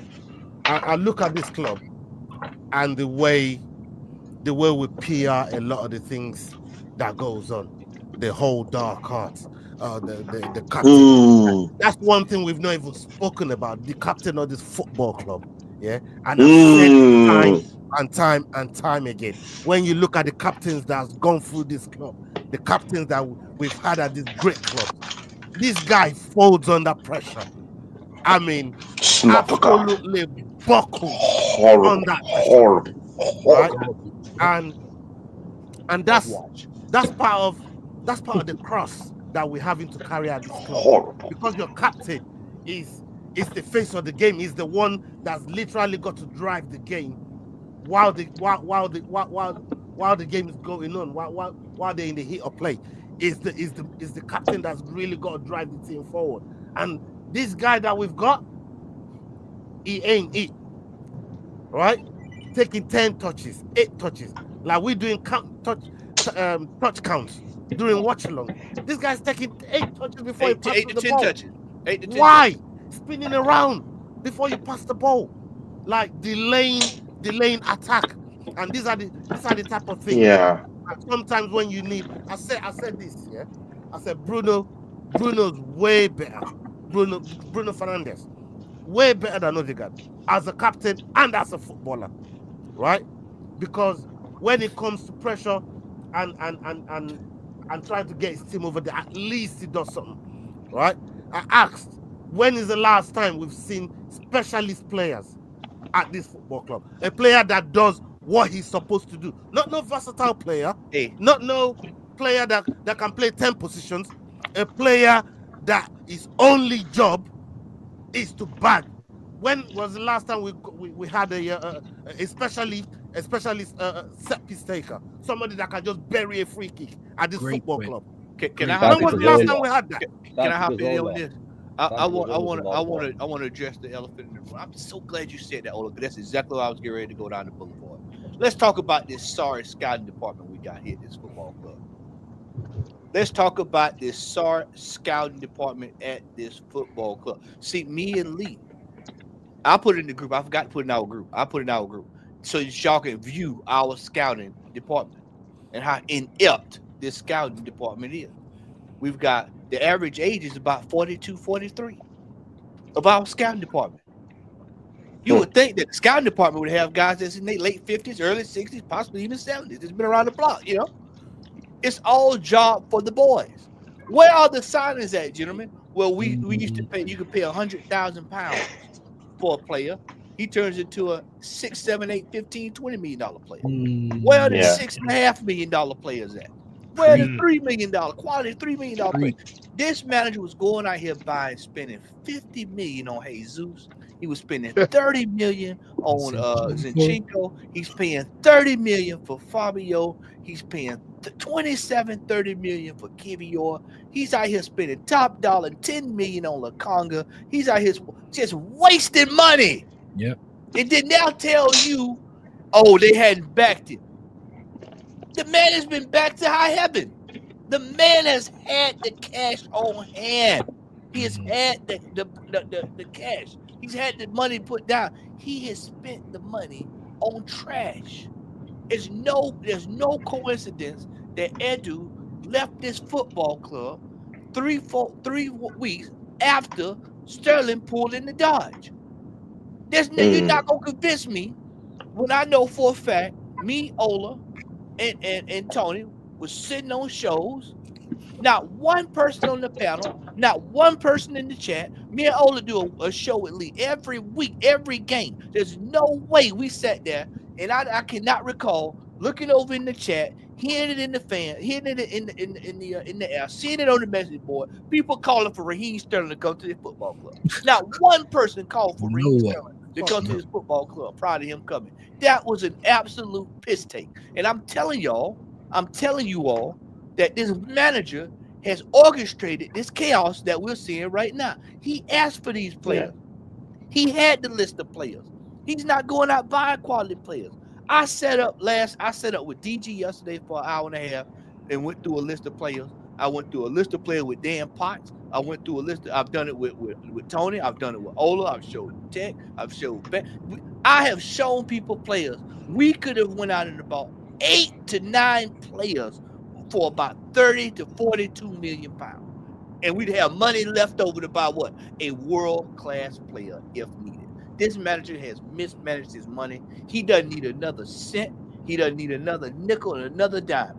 The spigot needs to be cut off. Shut it down. He needs to be moved on at the end of the summer so that we can bring in a manager that can work something. You give him $150 million out the gate, $250 million out the gate. I guarantee it'll be a different ball game. I'm sick of this manager. I am absolutely sick of it. I'm sick of it. Yeah, I'm sorry. Go on. Go on, Steve. Go on. Yeah, no, let me because I'm still on the road. I'm not on my way back home, so I made it back there. I'm nearly home, people. Right. Let me say this, yeah. And just going back to what Matt was saying, and with regards to talent ID, and Arteta doesn't have that whatsoever, and they definitely haven't taken a leaf out of Arsene Wenger's book when it comes to talent ID, buying gems and turning them into world-class players. Okay, this guy is prepared. He's been backed. We can't say he hasn't been backed, but the money that this guy has wasted on average players and paying through the nose for these players. Classic example, and we've all seen it. Matt shared with us with Alonso and Bayer Leverkusen. Look at. I don't think there's one player, the most expensive player in that team, that done. Lookman, 20 million euros. What you call it? Done invincible. Nearly done about 21 million euros. 21 million euros. Yeah, and we're buying Fabio Vieira for 30 odd million. We're spending, as you said, 50 odd million on Gabriel Jesus, 30 odd million on Bart Simpson, 42 million on Calafiori, 30 odd million on Moreno. Money wasted. And you know what it is that this guy has not the capability of taking a player that probably cost 2 million, seeing talent ID, and then actually coaching this guy to be a top class player. Wenger could do that. Yeah, Wenger could do that. This guy can't do it. Right? And if I was an owner of the club and I'm giving my money for you to go and spend, and I'm not seeing any results, but you see, the problem is it boils down to all of them are accountable, because as far as the owners are, as long as the money is coming in, as long as you finish in top 4 and the money is coming in and we're getting Champions League money, keep doing what you're doing, Arteta, because you're now the man. I've paid you the 15 million. Keep your mouth shut and do what you need to do. Be that puppet for us. Yeah? Be that puppet for us. That's what it is. That's what it is. And the thing is, until until we drop out of the top 4 in top 5 in the 6, and something catastrophic happens with this side and this fan base wakes up, that's when these owners are going to act. Yeah, they had to do it with Wenger. Yeah, they now need to do it with Arteta, but it's going to take a catastrophic fallout. Yeah, and the way we're playing right now and the games that are coming up, mate, I'm telling you, right, we're on the edge. People, we are on the edge. That's all I've got to say. And Over to anybody else. I mean, I'm going to ask you, Nomsky, like, what does that look like for the players, though? Like, the situation that you're talking about now, coming out of the top 4, top 5, what does that mean for the players? Right now, yeah, people, listen to me. You got Saliba, yeah, looking at his front three. You got Gabriel Mangalese looking at his front three. Did you see their body language? These guys are putting their necks on the line, yeah, for this man Arteta to be dissing the front three, and spending money where is necessary. These guys are having to bail. Gabriel Mangalese is having to bail out this manager. Yeah, he's in terms of defensive, I think he's probably about the 4th highest goal scorer. Yeah, in our team, something like that. I don't know the exact figures. Someone can bring that up and let us know. But at the end of the day, these guys, yeah, have not won anything. Yeah, and they're looking at their other teammates like Real Madrid, and all them thinking, hold on a second, man, brother. Listen, I'm going away on international duty and just show me all these medals. No, man, I need to move, man. Because they're getting older. Gabriel Mangalese is 27 years old, people. Yeah. He's 27 years old. You think the man is going to hang about? Get out of here, man. Yeah. Well, Vinicius Junior has about 20-something medals with him. I mean, that's what he will brag about in the Brazilian team training ground. I mean, he's going to bring them with all trophies on his hands, and I mean, it's painful, man. It's the year of competition. Because now I feel like this is why I'm saying, like, as Nomsky said, it's a mess from top to bottom. But when you really pull back everything, all the layers this season, now we're really seeing the incompetence of this manager, in my opinion, innit? You know what I mean? The decisions he's making, you know, his lack of variety. There's nothing. He looked lost.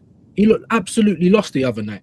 Do you know what I'm saying? They had nothing to do. And can we talk about Nathan Butler Oyedeji, bro? 22. I didn't know he was 22-year-old guy. 22. You think this guy's 14? 22. I thought he was a youngster, and he cannot get into this team. No, because he's not tall enough. He's not tall enough. That's the problem. He's not tall enough. Yeah, so we can't spam balls into him. Yeah, this guy's got more natural. This guy's got more natural movement. Right, this guy's got more natural movement than Moreno because he's a natural striker. But you refuse to play him, and every time he's asked the question, will you use your youngsters? Yes, we're looking at that. We're gonna see how they feature and blah blah blah. See how they do in training. You have no intention. You have no intention of using these guys. So stop with the waffle. Yeah, pardon the pun, but yeah, that's not where I'm going. Yeah, stop with it. Yeah, he's not good enough. This manager is not good enough, full stop. He's never been good enough for this team. Yeah, it's like what these owners have done. Yeah, they said, Arteta, when you first came to the side, he goes, here's a potty. Yeah, we need to give you some potty training. And unfortunately, he's still missing the potty. He's still missing. Nomsky, I'm not all up for using this Oyedeji in that number 9 position. I mean, I've seen this guy. Yeah, I mean, guys. Yeah, it's going to be set up to take the blame later. I mean, I don't want to see that kid go down there running around like a headless chicken. I mean, and later on, we're going to cuss him out and call him out and everything. I mean, that guy, his bones are not mature yet. They're going to crush him.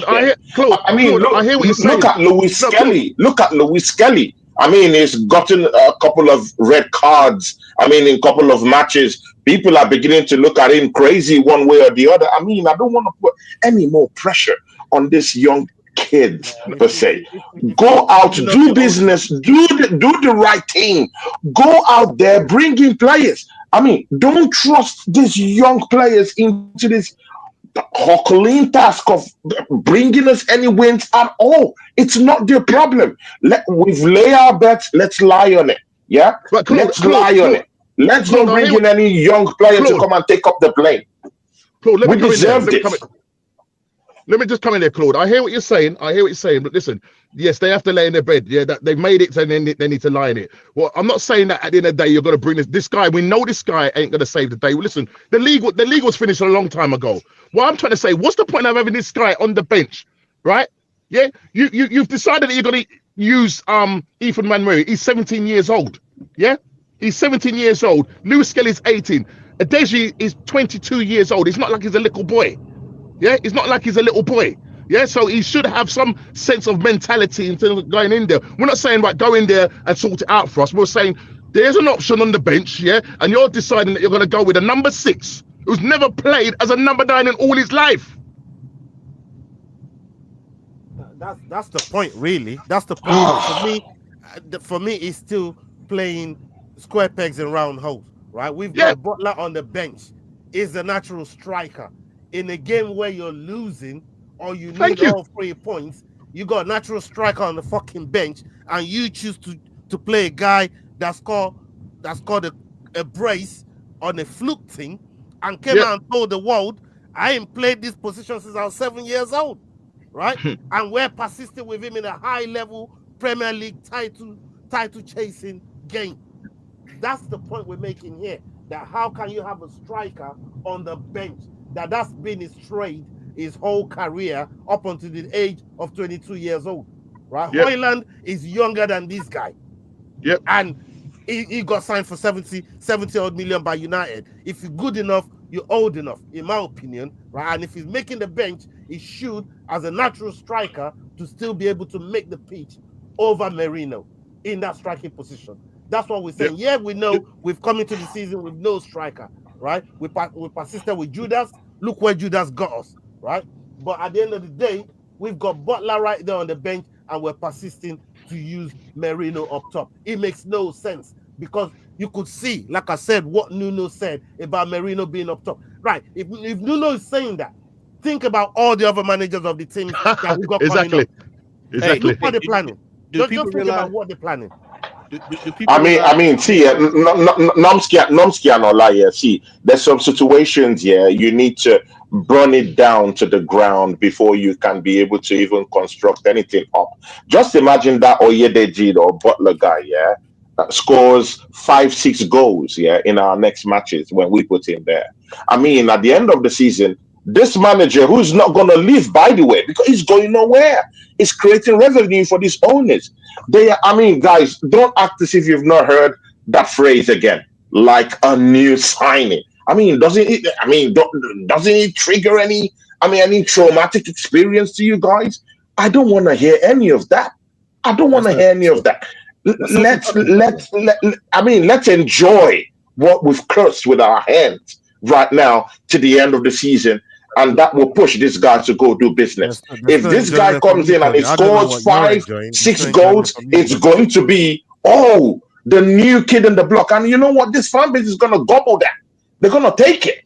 They're going to assimilate it and say, we have a guy who's down there. It's going to be our new number 9. He just scored 6-7 goals. And I like stats, yeah, but this new Arsenal fans, yeah, they like stats. Yeah, I mean, they're going to pad up those stats and say he's the next best thing. It's the new striker on the block, like a new sign. I mean, guys, we've heard this years and years. I mean, it's kind of like running like a leitmotif right now. So, I just want to burn to the ground a little bit, not maybe out of Champions League positions, so that the next manager who will come in might have something to run about with, but at least let it burn to the ground just a little bit so that it will put fire up this owner's asses to actually do something, to actually go and get players in. Because look at this Waneri signing guy, yeah? I mean, he comes in to replace Bukayo Saka when he's injured, and right now people are saying, he can actually still play, where Martin Odegaard is. I mean, right now we're not even talking of replacement.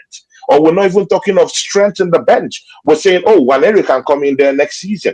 That's the same thing. When all these other younger players come in to actually help or do anything, it's like a new signing at the end of the season. And I don't want to see that. Let's go do the business, do what we're rightly supposed to do. Because these young kids they can't do it all. Next season, if we go with Waneri, if we go with Lewis Kelly, they're not going to win us the title. We need situations where we need experienced world-class players. Guys, 750 million pounds. No world-class players in this football club. Hold on. We need One second, world-class football players to come in with this youth, blend them together, and let's see what we can get. If we play these guys, they get us over the line just a little bit. Oh, it's like a new signing at the end of the season, and you guys know what's going to happen. 1 second. Sophie King must be one of those Arsenal fans because Wenger won the league in '98. In '90, he took over in '96 and won the league in '98. Did a double actually. I saw that So it comment. didn't take him 9 seasons to 2 win. years, not even that. That was the drought. She told me that was the drought. Bench, you on app? You on mute? Am I on mute? Yeah. Can you hear me now? Yeah. Sorry. Do you know I've been trying to learn for so long, yeah, because Tony's just like chatting. I'm like on mute, you know. This Sophie person, yeah. How long did it take? How long is it going to take Arnie Slot to win a trophy? These comments here. This is the type of comment that boils my blood. And this is why are you here? Why are you here? Why is this person here? Because what are you fighting for right now? Because the energy you put into this manager, yeah, you should be putting into us getting back on track, us winning titles. Not it took Arsene Wenger 9 seasons or 9 years or whatever to win. That's a load of rubbish anyway. Yeah. And this is the thing. Look, it's all comments. Because dragged Arsenal from the abyss. He's doing what he's getting paid to do. This is what he's paid to do as a manager. Yeah. This is what the manager's paid to do. This is why I didn't want to go into the cronkies too much. Yeah. I wanted to focus on this guy because you know what, yeah, this brother is getting away with hell. No one ain't spoken about the disciplinary problems this season as well. The amount of red cards we've seen, the protection, the non-protection, of Skelly. Yeah, no one's talking about, yeah, you know, the injury. Well, I think we've gone over the injuries and stuff like that already, but no one's talking about the amount of excuses every press conference this guy comes with, yeah, and he's just getting away with it. No one's talking about on this panel, yeah, about wanting to finish outside of the top 5 now, because that's what I want to do. I don't care, first or nothing, yeah, because if it takes this manager walking or getting sacked, yeah, I want to finish 8th, 9th. I don't care. You man can finish where you want to, but this is where I am at now. I've had enough of the clown show. Yeah, I've had enough of the clown show. Oh, there's no other manager that can do what Arteta. Shut up, people, man. Shut up. Bring in a manager. Do you know what? I would bring in a manager, just anyone, yeah, that plays with a striker. How about that? Because that's the type of football I'm used to seeing. My club, we're not Man City, we're not prime Man City, we're not prime Barcelona. We are Arsenal, yeah. We've always had a centre forward striker, left wing striker, whatever you want to call it. Don't try and change that up now, Arteta, yeah, because it's not working. Yes, you got gas with becoming second 2 seasons in a row, but you didn't win the league. You did not win the league, yeah. So bring me something. Anyway, I'm finished. These folks keep going on about this Arteta pull us from the depths of hell and all this stuff. The man put us there. He took us out of Europe. He put us out of Europe. He dug that hole for us. He is the man. I'll say it again. He signed Fabio Vieira. He signed Pablo Mari. He signed Willian. He signed Jesus Zinchenko. He signed Marino. He signed Calafiore. He re-signed Nketiah. Reece Nelson. He's done this to himself. You ain't mentioned Kai Havertz yet. You ain't He mentioned. brought in Kivio. Thank you, BB. He brought in Kivio. He brought in Kivio. He brought in Neto. That made me think about something. I'm going to bring We paid full price for a Chelsea throwaway in Kai Havertz. He won the Champions League for him, and they couldn't wait to give him to us. Watch this. Watch this. I'm gonna do y'all like I do, Tony. Everybody put your hands up here to your screen because you know. Everybody put your hands right there. Put your hands right there. I'm gonna put it right here in your hands. I'm gonna put it right here in your hands. Bless us. Get ready, because this striker, you know who the striker gonna be next year? It's gonna be Kai Havertz, because he got to come back from injury. He is not fine. Thank you. Striker. Thank you. He's not Like buying. a new signing. This guy has to justify 65 million pounds on this guy. That's the sword he's going to die on. Yeah. That's what he's going to die on. Everybody said it. on this sword though. Because He died on it. He's died on it. We're Yeah, regressing. but man is pulling it back out again. Lowski, this is the new buzzword we used to use as negative gooners. Regression. Getting worse. We're getting worse. Yeah. We are going back to a state of being worse. Bro. Oh Lord Jesus. In any does anybody want to send a link to Sophie King so she can come on and talk to us? This is please. In any football club, yeah. If the team becomes stagnant or starts to regress, the manager has to go. Simple. Some teams skip the stagnant phase and go straight to regression, but we are regressing. We hit 89 points last year. We can't come nowhere close to that this year. Now, all in the bucket. If we had won the league this year with 85 points, fair play. But we're not winning the league, and we're not getting the amount of points that we got last year, and we're out all the cups. He has to go, but we're getting worse, and the football is terrible to watch. He has the answer for that. He has to. Yes, the truth. It's a disgrace. I mean, when you look at the malpractice of this manager, I mean, when you look at the money spent alone is sackable. Just on the trash that we've got. 31 players. 31 players. We can't even win a Carabao Cup. Look how he bottled it this year. Newcastle. Everybody keeps going back throughout the year. What have y'all heard throughout the year? We got all these home games. What if they mattered? What if the home games mattered this year? We have watched it's been like this all year. Me and Ola, we've been watching the game from top to bottom. It has been absolute shite from top to bottom. Top to bottom. This manager has not learned. That is my biggest. I told DG yesterday. My biggest gripe with this manager, he refuses to learn from his mistakes, and it's costing us every year. We're having the same discussion every year about the same thing he just dealt with the year before. Substitutions, not being reactive, not being proactive, not being prepared, managing the cups, navigating the team, getting the team prepared. They're going to Dubai, coming back. They're worse than they were before they went to Dubai. The people are telling me about Marino going up top. Marino had scored. For a fun fact for anybody that want to know, Marino has never scored more than 5 goals in his entire career, ever. And so we're putting the hopes on this man. As far as I'm concerned, Max Dowman, anybody else that's decent, any of the kids, send them on up, and we'll just have to make do. Regardless of how they pan out, just we got to make do. The manager don't even have enough common sense to look at the game the other day when we played Forest. We're sitting there looking at Calafiore. He's breaking down defenses. He's getting shots on goal. Well, I tell you what, he's got a yellow card. I tell you what, I move Marino. Thank you. No, thank you. We're gonna try Calafiore and see what that do. He doesn't even have enough common sense as a manager to look at that and see I can maybe get some going forward out of that. He seems to work better going forward than he does defending. He doesn't even want to do that. The man has no experience because he has no willingness to change because he has no experience. That no experience is killing us.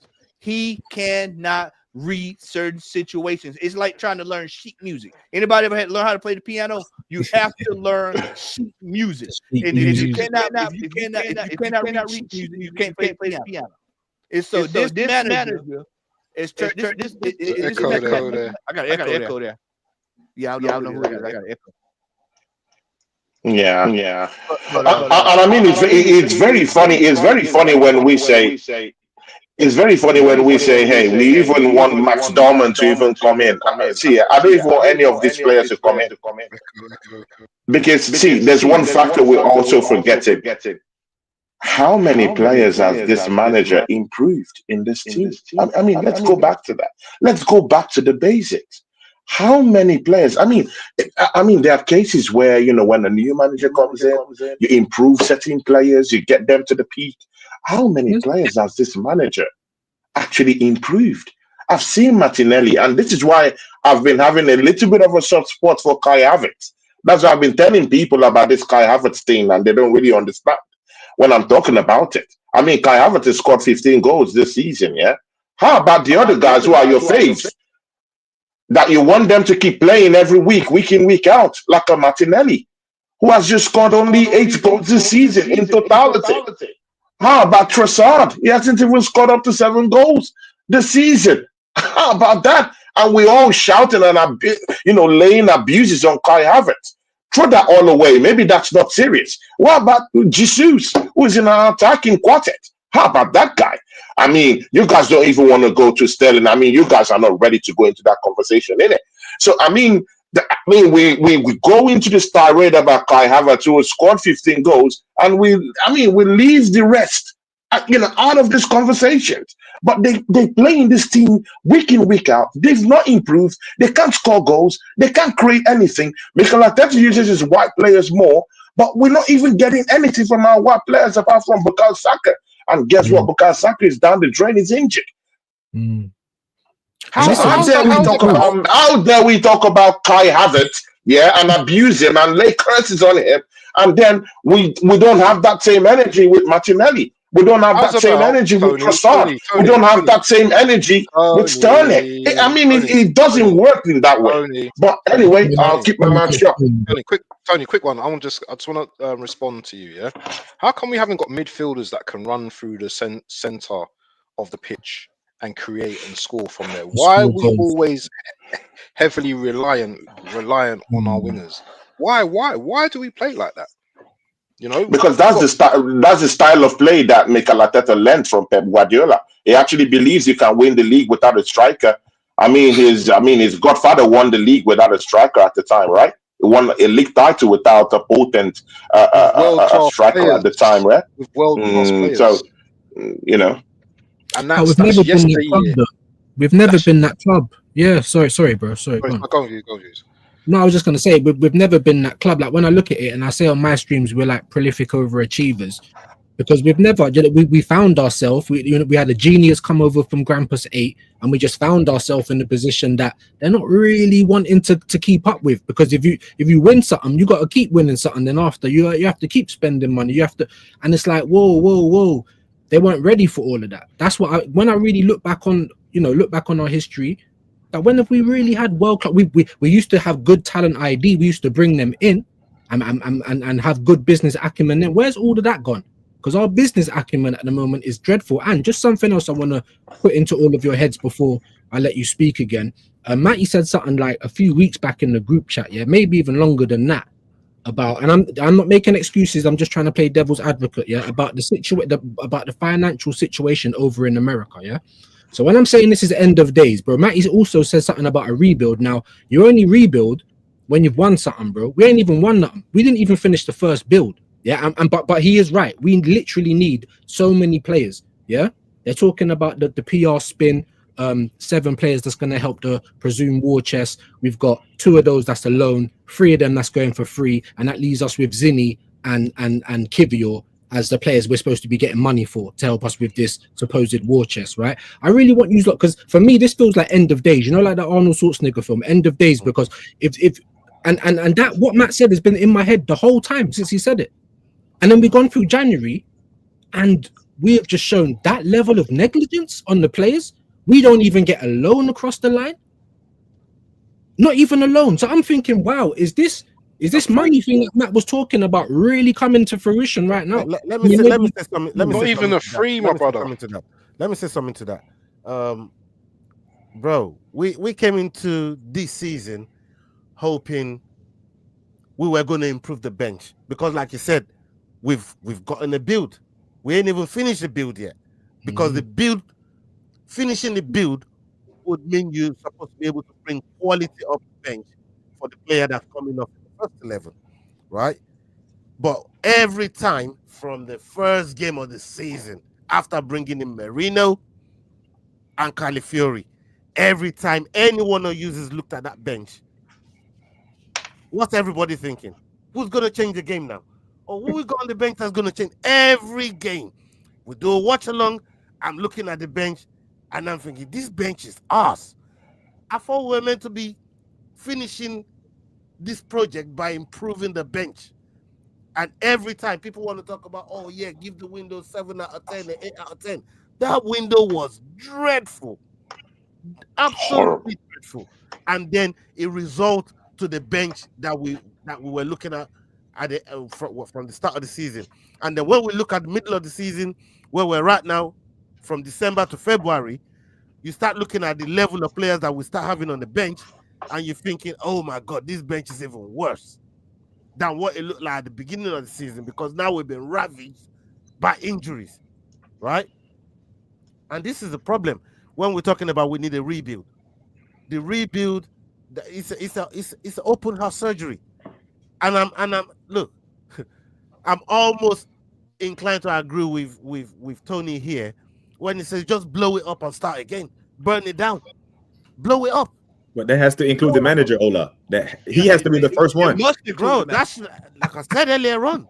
He should have been gone. Yes, sack him yesterday. Yeah, I'm not saying sack him tomorrow. I'm saying sack him already. Yeah. He should be gone. But no, because Views asked us earlier, do we think we missed the window or the best chance to win the title? Yeah. The answer is an emphatic yes if we go into next season with Arteta. Because if we go into next season with Arteta, like Matt said, Kai Havertz will be our number 9. Because he's going to die on this story. He thinks he is so smart.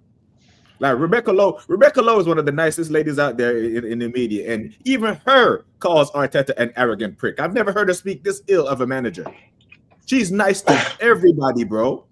She calls him an arrogant prick. Now, for you to be called an arrogant prick by someone who sits on TV every day and you haven't even won anything, I'm inclined to believe you're an arrogant prick, especially when I see you try to go against the grain and try to prove that you're smarter than everyone. Last year, gentlemen, I'm going to bring up this point. Last season's title run, every single game that Partey, Rice, and Odegaard started in, we never lost one. We drew a few, but we never lost one. The game that cost us the league, the Aston Villa game at the Emirates, he thought he was so damn smart. He had a fully fit Thomas Partey on the bench and started Kai Havertz in the fucking midfield, and we lost the game 2-0. We didn't even need to beat City last year to win the league. Yeah. We win that game against Aston Villa, we win the league. Yeah. Even the year before that, we didn't need to beat City to win the league. We dropped points to Southampton and Fulham. Southampton came to the Emirates and scored 3 goals in the title run-in. So this idea that because Saliba got hurt and we had to play Rob Holding when we went to the Etihad, that's why we lost the league, is not true, because we didn't need to beat City. It was Aston Villa. There was the Aston Villa game, precisely. And those same teams are killing us this year. Yeah. Those same teams. Even West Ham. We lost to West Ham last season. We lost to them at home. What is our home games? And this season, a home game against West Ham. But it's always the case, guys. It's always the case. When it matters, we don't perform. When it really matters, we've never been in a title race. Matt has showed us the stats. True. We've never. The only time we've been close to Liverpool, that game week 7. Other than that, that's it. Yeah. So let's just we've never been in a title race. With Saka fit, with everybody fit, we've not been in a title race. So this notion about blaming injuries, blaming red cards, listen, stat, yeah. Arsenal, have the most amount of red cards in their history in terms of sending offs. Yeah, right. 57. Yeah, but you know what? They also have the best record of winning with 10 men, 31 games out of 57. So don't come with this fact about, we've been hard done by blah, blah, blah. It's not that, because when we used to watch the Arsenal back in the day, when they went down to 10 men, you still knew that these guys were going to perform. Fact. Great 100%. Great point. Because we've been rubbish all season, and I sent something to the brothers. I sent something to the group that was from the Never a Foul group, because this is what I get every day, guys. Like Tottenham, United, all the other fans. And to be honest, I just take the licks because, we are embarrassing. But I sent it in there, and that was like, I don't know, after game week 13. That was with all of our players. Like, we was 9 points off it or something like that. Like we've never played good this season. We've had spits and spurts. The PSG game, little parts of the Liverpool game, the Sporting Lisbon game, just spits and spurts. Yeah, that's all it is. It's moments, Views. It's moments. We have moments. That's what it is. We're Moments FC. Yeah, you got. We're in second place, and we've got the rest of the Premier League bantering us. How is that? Work that one out, people. Please work that one out for me. Work that one out. True.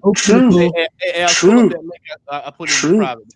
Pull that up right there. I want y'all to see. And if y'all think that this is an aberration, I just want you to click on that, brother, and look.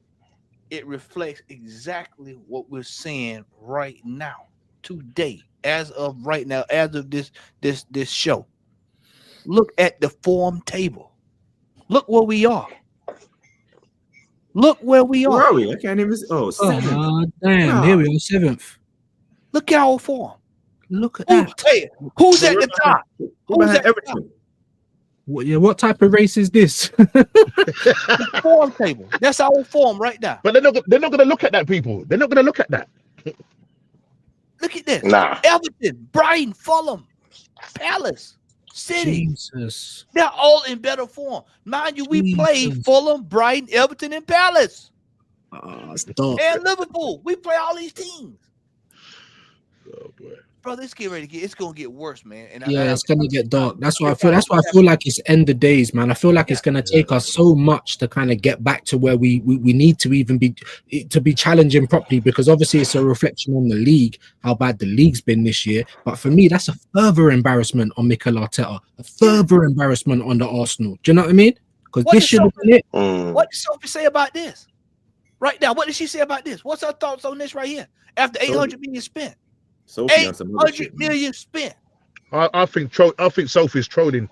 She's Yeah, I got to think be so. trolling. 100%. That's gotta She be doesn't Pete believe. Haywood. That's gotta I be don't know if Pete it's Haywood. I don't know if it's a he or she. I don't know. But what I'm just saying is, you don't believe what you're saying. So listen, if you're not serious and you can't have a serious conversation, then bro, you need to come out the chat. Simple as. I know everybody's got their opinion, but come on, man. This is deluded opinions here right now. Come on. Come on. No, Nomsky. I mean, let's leave that opinion for Sophie.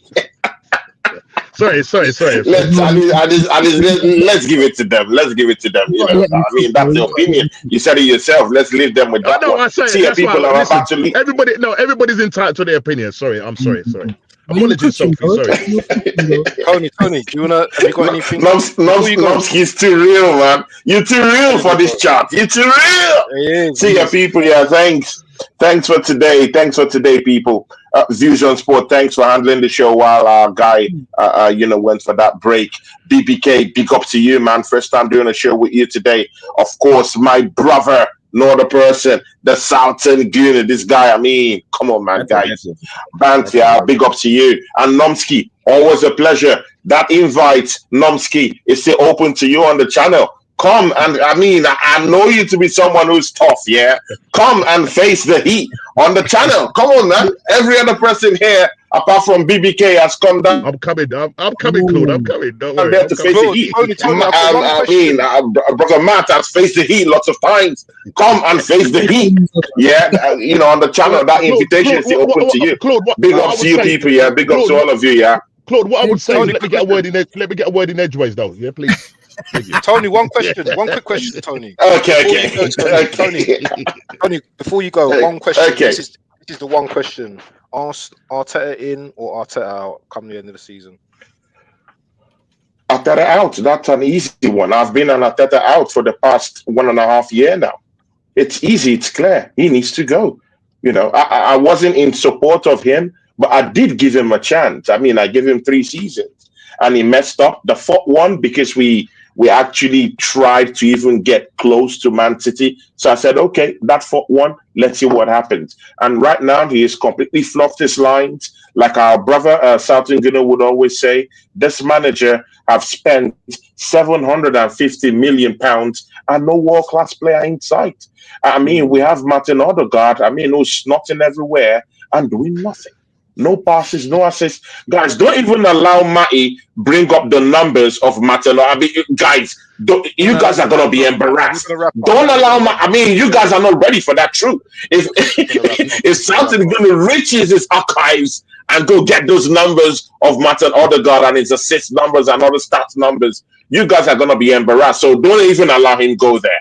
See ya, people. I'm Tony Clark, Gunner TV. Come join me on my channel. See BBK, it's been nice to see you this coming week on my channel. I'll send you an invite. Nomsky, it will be a pleasure to have you down there. You're a real one. And again, I know you're an elder person, but I do respect you so much because of your takes. And at least I can actually have a conversation with someone like you. And it's a pleasure being with you. Matty, always good vibes with you, man. Viewing sports, you know what it is. BBK, I'll see you soon. Waffle TV, come on, guys. Big up, smash up the likes. Support this brother is doing something great down here. Big ups to you. Band, you can see your hard work. See the people down here for you. I mean, Southern Gunner and Nomsky to bring these guys in. I mean, my channel used to be a place where I bring in these guys, but Nomsky has made his stay out here before mine. That's something big, man. No, Big up to everyone down here. Yeah. I already been. Listen, brother, I already been on Waffle Show already, man. I already been on there. Oh yeah. Okay, we've already been on there. Okay, no problem, man. Big ups, people. Have a nice day, people. Yeah. Catch you guys soon. Yeah. BBK, see you this week. Yeah, We'll be peace. there. Do you know when you've got a show, yeah, when you know like man is just like just talking, yeah, like ahead of you. You know you got strong talkers in the group because I've hardly said anything in the show, but do you know what? It's all good because that's what we're here for. You know what I mean? Sometimes it's good to listen, innit? It's good to listen and see what the man them on. But before we wrap up, people, want to big up the chat for everyone that's you know contributed into the chat today. Want to big up the panel because without this panel today, there won't be no show, to be honest. Yeah, there wouldn't be no show. So big up for Matty as well, especially. I would call Matty. What could I say about Matty? Matty's like that leader, but he don't want no props for it. He don't want nothing for it. Do you know what I'm saying? Because Matty, without Matty's WhatsApp group, probably a lot of us wouldn't even be networking now. Do you know what I'm saying? So big props to Matty. You know what I'm saying? And to have Matty on our show, to have all of you on my show, do you know what I'm saying? It is like a very great accomplishment. And do you know what I mean? I've got a lot of respect for you, man. You know what I mean? Football wise, out of football. So yeah. Last thing though, before we go, the question. There's always the question at the end. Take how long you need to answer this question. Arteta in or out? And your reason. I'll take this because I got to scoot out of here. I'm going to say it real simple. We all know it's Arteta out. It needs to be moved on. My prayer is that he walk at the end of the season. And I think we're heading. People don't want to believe it, but I think we're heading towards that. It's going to be so bad this next few weeks. I'm sitting here watching Fulham and Manchester United at a draw right now, 1-1. Fulham's going toe to toe. So what are they going to do when they play us? We can't score. What is United going to do next week? We already know we can't score. We can't score. That game's going to either be a draw or either a loss next week. So guess what that is? That's more drop points. We're going to drop points week in and week out under this manager. This manager has no way forward. I want to say that one more time. He has no way forward in this football club. The amount of money that if he stays another year, he will eclipse $1 billion spent at this football club. $1 billion and no titles to show for it. That is absolutely a disgrace. There's nothing else to talk about with this manager. The longer he stays, the more irreversible damage we will incur under his watch. And the next manager is going to come in and he will actually genuinely be 5 to 6 years behind. Because that manager will be set back and he will not get the support that this manager's gotten. The next manager will have probably a half a year and they'll run him out of Dodge. And it'll be the same thing with Unai Emery all over again. So for me, if they sack Arteta, or they sack Arteta walk, then you might as well just go ahead and get prepared for it. It's probably gonna be underwhelming whoever's gonna come in behind that. Because they're not the board, and then you go back to the board. Then that's when you realize that the board ain't serious about doing anything. Because if they were serious, as Ola would have stated, he would have got the sack the year we finished eight when we balled an 8-point lead. That right there proved if he can't manage an 8-point lead, what the hell make you think he can gain 13 points on somebody? So in that, this man, the bottom line here is that this man is not prepared to lead this team forward. This man is not prepared to lead us to the bathroom. He needs to be removed immediately, and the longer he stays, the worse it's gonna get, and the worse the football is gonna get. And ain't nothing changing. And I'll say this in closing: there's been a lot of talk recently about changing the formation and changing this. He's left it too late for that. If he changes formations now and start moving and tinkering, it's gonna throw everybody else off because he should have been trying to do that back in November, December when soccer went down. Immediately, he should have been. That's what when they went to Dubai. That's what they should have been doing. Is trying to work on different formations and changing stuff. Instead, they did the same old, and guess what we're getting? The same old, Gentlemen, views, BBK. Pleasure being on the show with you, BBK. We have to connect sometimes. Hey, man. Hey, check your WhatsApp, man. Yeah, I will. Obviously, put your number in the group so I can call you. We up American hour, so I can call you. Yeah. You're on the East Coast, yeah? Yeah, East Coast, down here in Yeah, I'm in Seattle. Okay.